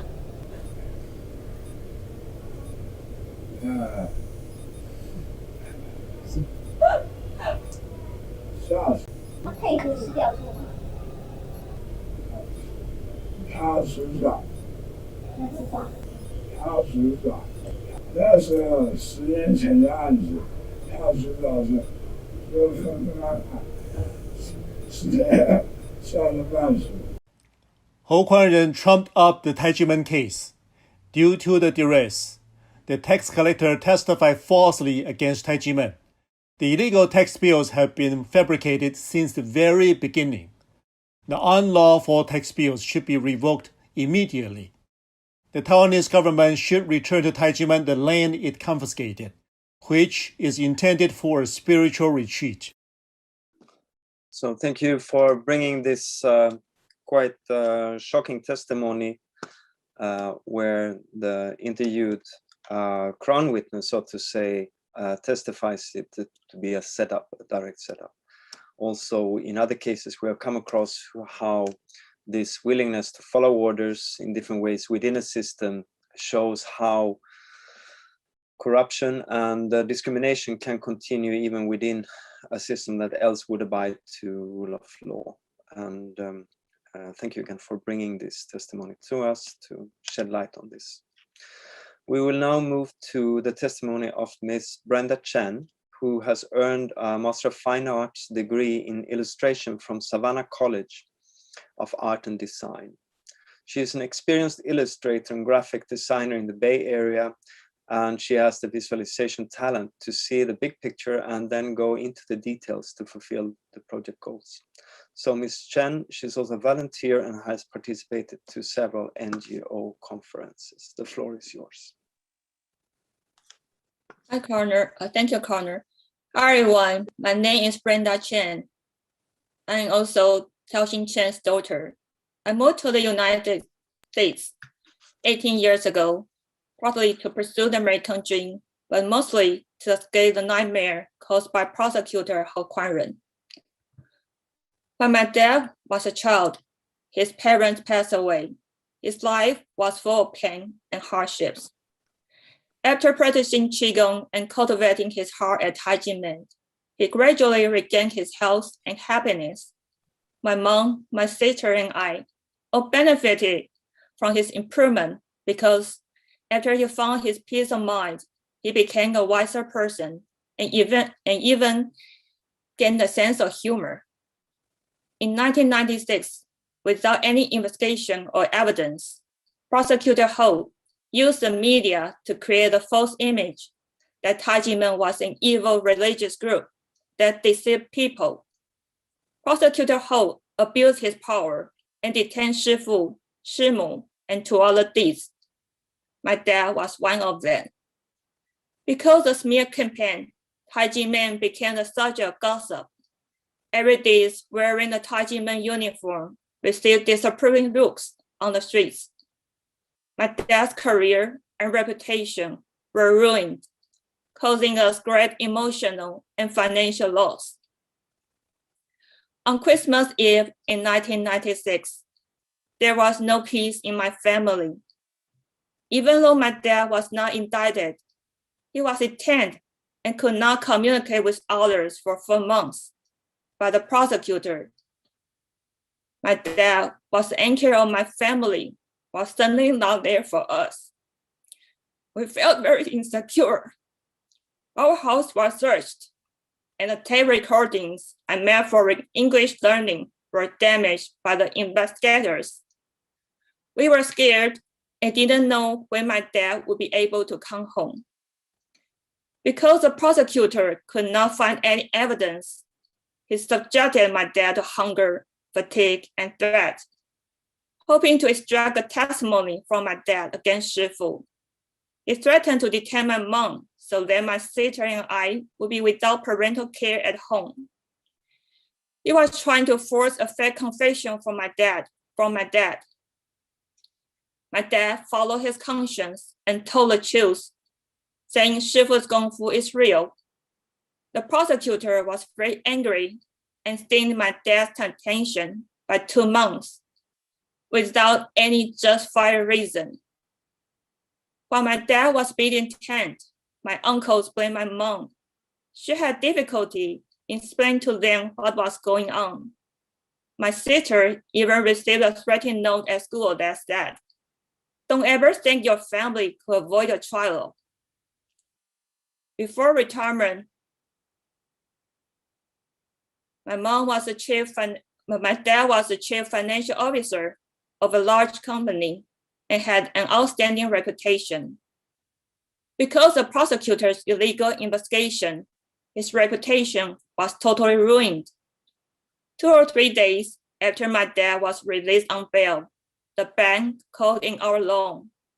It was impossible for my parents to make ends meet only on my mom's salary.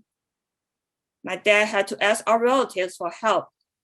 However, because of negative news reporting on Taiji men, they were not willing to help us and may even mock my dad. In the end, my dad had to sell the house. Years later, my dad received national compensation for unlawful imprisonment. But nothing could ever compensate for our pain and suffering from this incident. As a result, because of negative and false newspaper reports, my mom, who worked at the Ministry of Justice, was under a lot of pressure and was forced to retire early. My sister and I went overseas, intending to leave a heartbreaking place behind us. My sister went to France, and I came to the United States. 7 years ago, my dad passed away with regret. Before he had a chance to see the redress of the Taiji case. Fortunately, my mom, my sister, and I, still practicing Qigong at Taiji Men, a perfect place for our self-cultivation. Taiji Men is our second home, which Shifu provides for all these. It is warm, and we feel love and a sense of belonging. I'm grateful to Shifu for establishing academies in the United States. Our Taiji Men brothers and sisters are like my siblings, who show sincere love and care for me. Although my family members now live in different parts of the world, we are all Taiji Men deeds and united in heart. We stay determined to protect Taiji Men, to uphold the truth and safeguard religious freedom. Because of Taiji Men, our spiritual home is much stronger. In July, I attended the International Religious Freedom Summit 2021 in Washington, D.C. The former ambassador, Sam Brownback, said, the charter that we put forward for this summit is a broad-based charter for all faiths, or people of no faith at all. But it's about protecting their right of freedom of belief or conscience, and that this is a fundamental human right. And we have the dignity of a person to be able to choose whatever their future looks like for ourselves, and not have it be forced or coerced by anybody else or by our government. We believe the government's role is to protect that innate right of a person to select their own course or future for their soul. I never thought that one day I will represent the victims of Taiji Men case, giving account of our suffering in the past 25 years to the world. When I stood in front of the United States Supreme Court building, a place where the decisions made must be obeyed by all officials, organizations in the government, my heart was filled with mixed emotions. Taiwan is the beacon of democracy of Asia. Yet the illegal indulgence of a few officials trampled the dignity of Taiwan's Supreme Court. In 2007, the Taiwan Supreme Court ruled that Taiji Men was not guilty of fraud or tax evasion. The Taxation Bureau should revoke the illegal tax bills. But few rogue officials ignored the rulings and maintained the tax bills to make the matter worse. That year, they illegally auctioned the sacred land of Taiji Men. And then when the auction failed, they nationalized the land. This kind of ruling and persecution of religious beliefs and culture deserves the attention and condemnation of the whole world. We sincerely hope that by speaking out, international friends will better understand the case and remind the Taiwan government to hold the rogue officials accountable.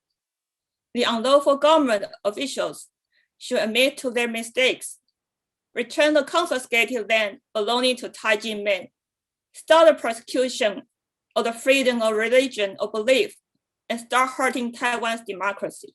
Thank you. Thank you so much, Ms. Brenda Chen. for this touching testimony. And we will now move to the last testimony of this evening, as it is here night already in Taiwan, before we have the conclusions of Dr. Massimo Introvigne. So now we will hear Ms. Alan Shi, who is an engineer and also senior operations manager in his company. Just a moment. Sorry about that. Hello. Yeah, I have some more introduction. If you allow for have more about you, he also enjoys being close to the nature as well as observing and learning about other cultures. You have moved to the United States in the year 2000 and completed your master's degree in computer science at the Syracuse University. And inspired by Dr. Hwang, you have become a volunteer and began collaborating with the Taiji men, brothers and sisters, and journeyed around the world to promote the culture of love, peace, and conscience. The floor is yours. Thank you very much for introduction.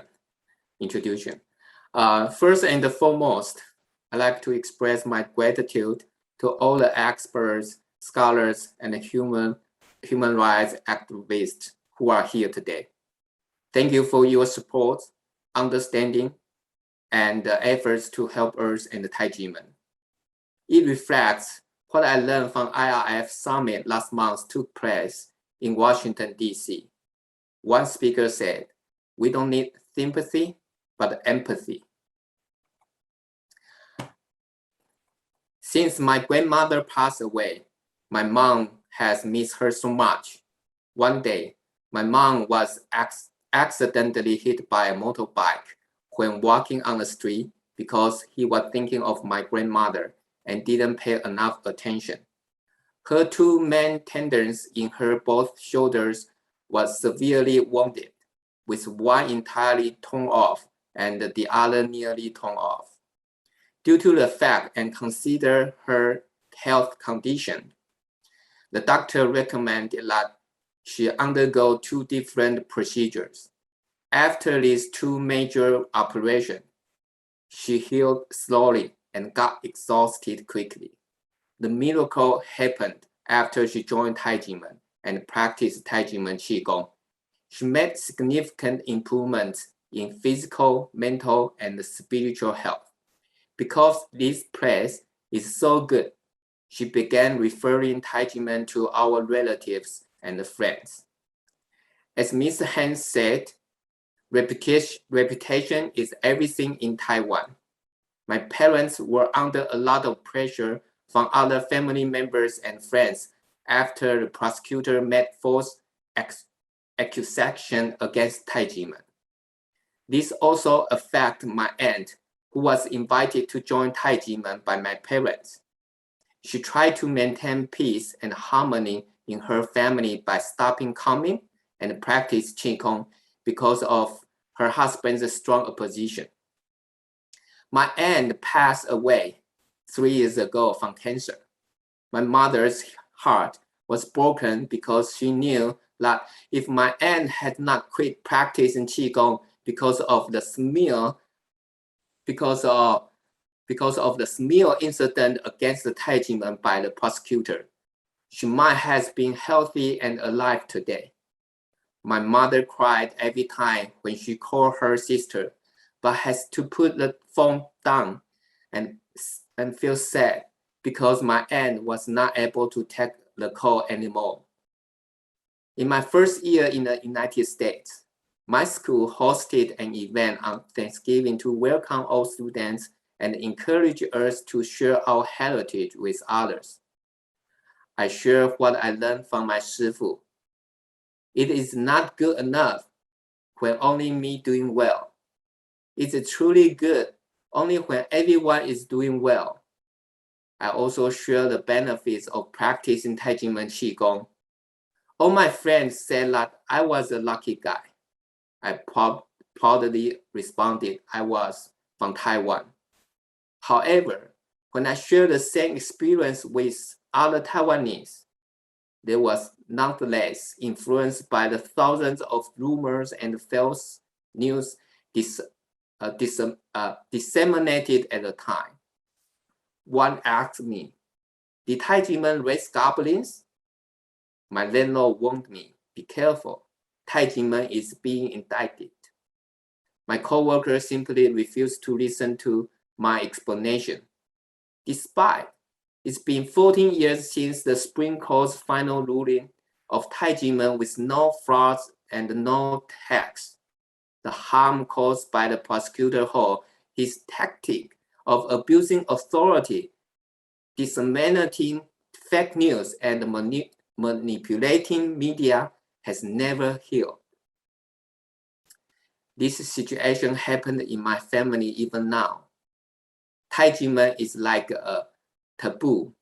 I can share my experience, goals, and joyfulness of the peace and the cultural trips I went through my Sifu and fellow Taijimen brothers and sisters to my relatives. Even though my life has been enriched by the great cause of promoting love and peace, I feel my heart is still missing a piece, what I can never get back. Thanks to Professor Kenneth, this is my first time to hear the emotional scar. I believe this scar makes me feel I'm incomplete inside here in my heart. Even though my parents are over 80 years old, they choose to stand up for justice along with other Taijimen members and protest on the street. Whether the temperature is above 100 degrees Fahrenheit or in heavy rains. Stationed in foreign country, my heart was aching when seeing them on the street fighting for justice. On the other hand, I'm so proud to be their children. Besides those protests on the street, I'm also sent many petitions letters to the President of Taiwan, as well as the President of Administrative Departments and Control Yuan. They all know the truth, yet their responses are all the same with no intentions to correct the National Tax Bureau's mistake, and instead handing my petition over to the National Tax Bureau, which I didn't understand what is their purpose. During these 25 years, my parents, myself, all Taijimen members, as well as my Sifu and Simu, has all been discriminated because of this unjust case. Why does my Sifu has to be treated like this way? Why aren't my relatives and friends recognizing me? Why did the National Tax Bureau ignore the Supreme Court's final rulings? Why haven't those rogue bureaucrats been punished yet, but instead promoted? I've asked myself these questions many, many times, but has received no answers. Over the years, through Sifu's guidance and inspiration, we are still working on our case. We do not give up our hope. Throughout the journey, I have witnessed many other injustice and oppression. The world needs us, and our collective efforts are the driving force to transform the world into a better place. I'm hoping that our voice out will wake up Taiwanese government, that the government has the conscience and courage to correct their mistakes, so as to match the name of the beacon of democracy and uphold the right to freedom of religions or belief. I'm willing I then will be able to find my missing piece and able to have more energy to help those in need around me. Thank you very much for your listening. And thank you so much, Ms. Alam-Shi, for this testimony of the oppression and persecution that you and your family and your movement is still under. Now we move to Dr. Massimo Introvigne for the concluding words of this session. Thank you, Konrad. I believe mine will be the pre-concluding words, because if I'm not mistaken, there will be a video where somebody will sing about the Taijimen case. In Italy, sometime we say that if people don't listen to you when you speak, you should sing. That's a very Italian way of proceeding. And Taiwanese are not Italian, but I understand that they put in music the Taijimen case, hoping those who don't want to understand, perhaps if it's in a musical version, will understand. Having said so, I believe that in this webinar, we heard something new and something deeply disturbing and sinister. Of course, we heard a lot of interesting stories, masterful summary of the case by Ken Jacobsen, and a passionate version of what's happening in Taiwan by Hans Noot, and important insight from US and the United Nations from Katrina, Lantos, Swett, and Thierry Valle, which show how the case is becoming truly international. The Lantos Foundation is a main part of the US system to protect religious liberty, and it's important. Its president took a stand for Taijimen. So, but, and also we have, of course, wonderful testimonies from Dizzy and from non-Dizzy with direct understanding of the case. This is part, I would say, of our regular fare. Every month we have webinars deepening more and more the Taijimen case. But what was unique today, with no detriment to the other parts of this webinar, was the video with the interview with Shih-ju and Cheng, who passed away. And I understand authorized the video to be made public only after his death. And where this tax collector or employee of National Taxation Bureau told the truth about the accusation of tax evasion, because Taijimen were prosecuted for more than 20 years by the National Taxation Bureau, saying, oh, we had investigated and found a tax evasion, then they changed the version many times. But now it comes out something totally different. Either they didn't investigate anything, or they investigate and came to the conclusion there was no tax evasion at all, but prosecutor who is the person who instigated all the persecution of Taijimen for political reasons, basically coerced this tax officer into telling a court that he had found a tax evasion, where he clearly said he told prosecutor who there was no tax evasion, or he couldn't find any. So today, the expression conspiracy theories is to be handled with great care, because it's becoming a four-letter word. You call a group a cult, or you dismiss some theories as conspiracy theories, or you call some Christian group fundamentalist, and that's enough. It means these things should not be taken seriously.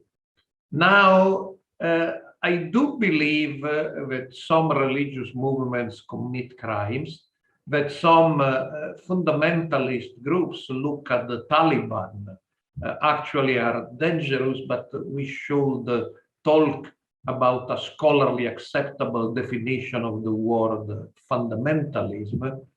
And I do believe that some theories about grand conspiracies may be dangerous, false, and lead to violence. But historians and scholars know that the world perhaps we cannot prove that there are grand universal conspiracies, but the world is full of small conspiracies, where people, particularly people in power, commit illegal actions to achieve their goals. So what we found here is not a grand conspiracy of the case of the kind normally dismissed by people who like to talk about conspiracy theories, but what we see is a very normal, unfortunately, very usual among the power that be and the bureaucrats, small conspiracy, small but huge. And this was a conspiracy where a prosecutor representing perhaps larger interests than his personal desire to build a career through the media and the spectacular raids about real or presumed enemies of the government, this prosecutor built a media campaign against Taiji men, and at the same time he coerced the tax, one man basically, the man we heard from, a tax collector, to lie about a tax investigation that never happened, and to tell the court and perhaps the media basically the contrary of what was true. So I believe this is a very important development we are building together tonight, because it proves that what happened was not a mistake. There was no mistake. It was a deliberate framing of Taiji men for obscure motivations through false documents, false accusations, and a false tax investigation that never happened. Now, if this is not enough to reopen the Taiji men case and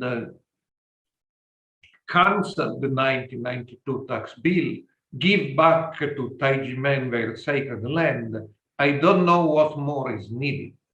It's a general principle of the law all over the world that when new elements emerge, even final decisions can and should be revised. Revision is a fundamental principle of justice. And so here we have new elements. We added another one tonight. It's clear that Taiji men were totally innocent people who were framed for obscure political reasons. It's great time for Taiwan, for its decency, for its international image, to recognize it.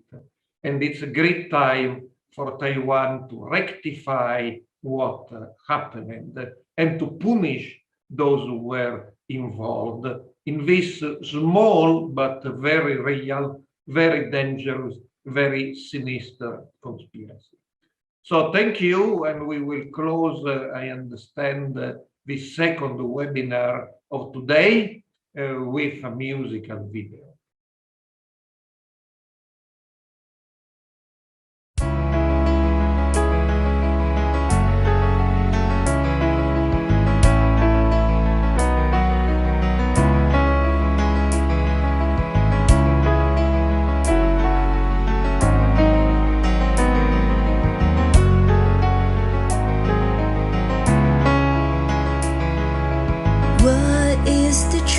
About the Taiji men case, Taiwan Supreme Court found Taiji men not guilty of tax evasion or any other charges. The National Tax Bureau and the Ministry of Finance reneged on their promise to revoke the tax bill. Illegally auctioned off the sacred land of Taiji men.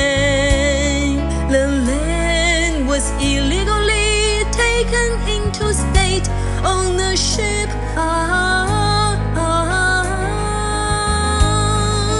Where is the offending authority's conscience? Where are justice and human rights?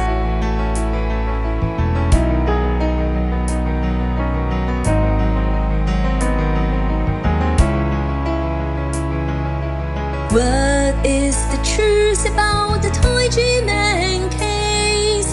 Taiwan Supreme Court found Taiwan not guilty of tax evasion or any other charges. The National Tax Bureau and the Ministry of Finance reneged on their promise to revoke the tax bill. The National Tax Bureau illegally auctioned off the sacred land of Taiwan. The land was illegally taken into state ownership.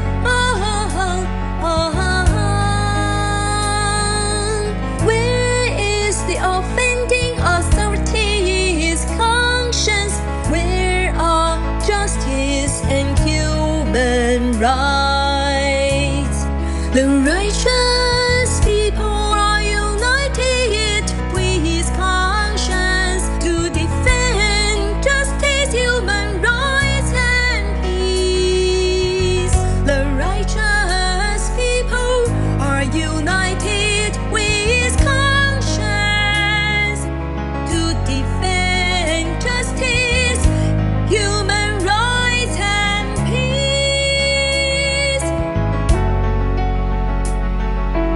In Taiwan, we at Bitter Winter saw at work Taliban of the National Tax Bureau or Taliban of the Administrative Enforcement Agency. Testify year-long persecution of a peaceful spiritual movement in a democratic country such as Taiwan.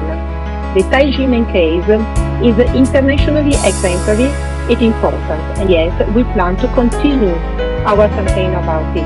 Our voice will not be silenced until the voice of justice will speak and solve the case.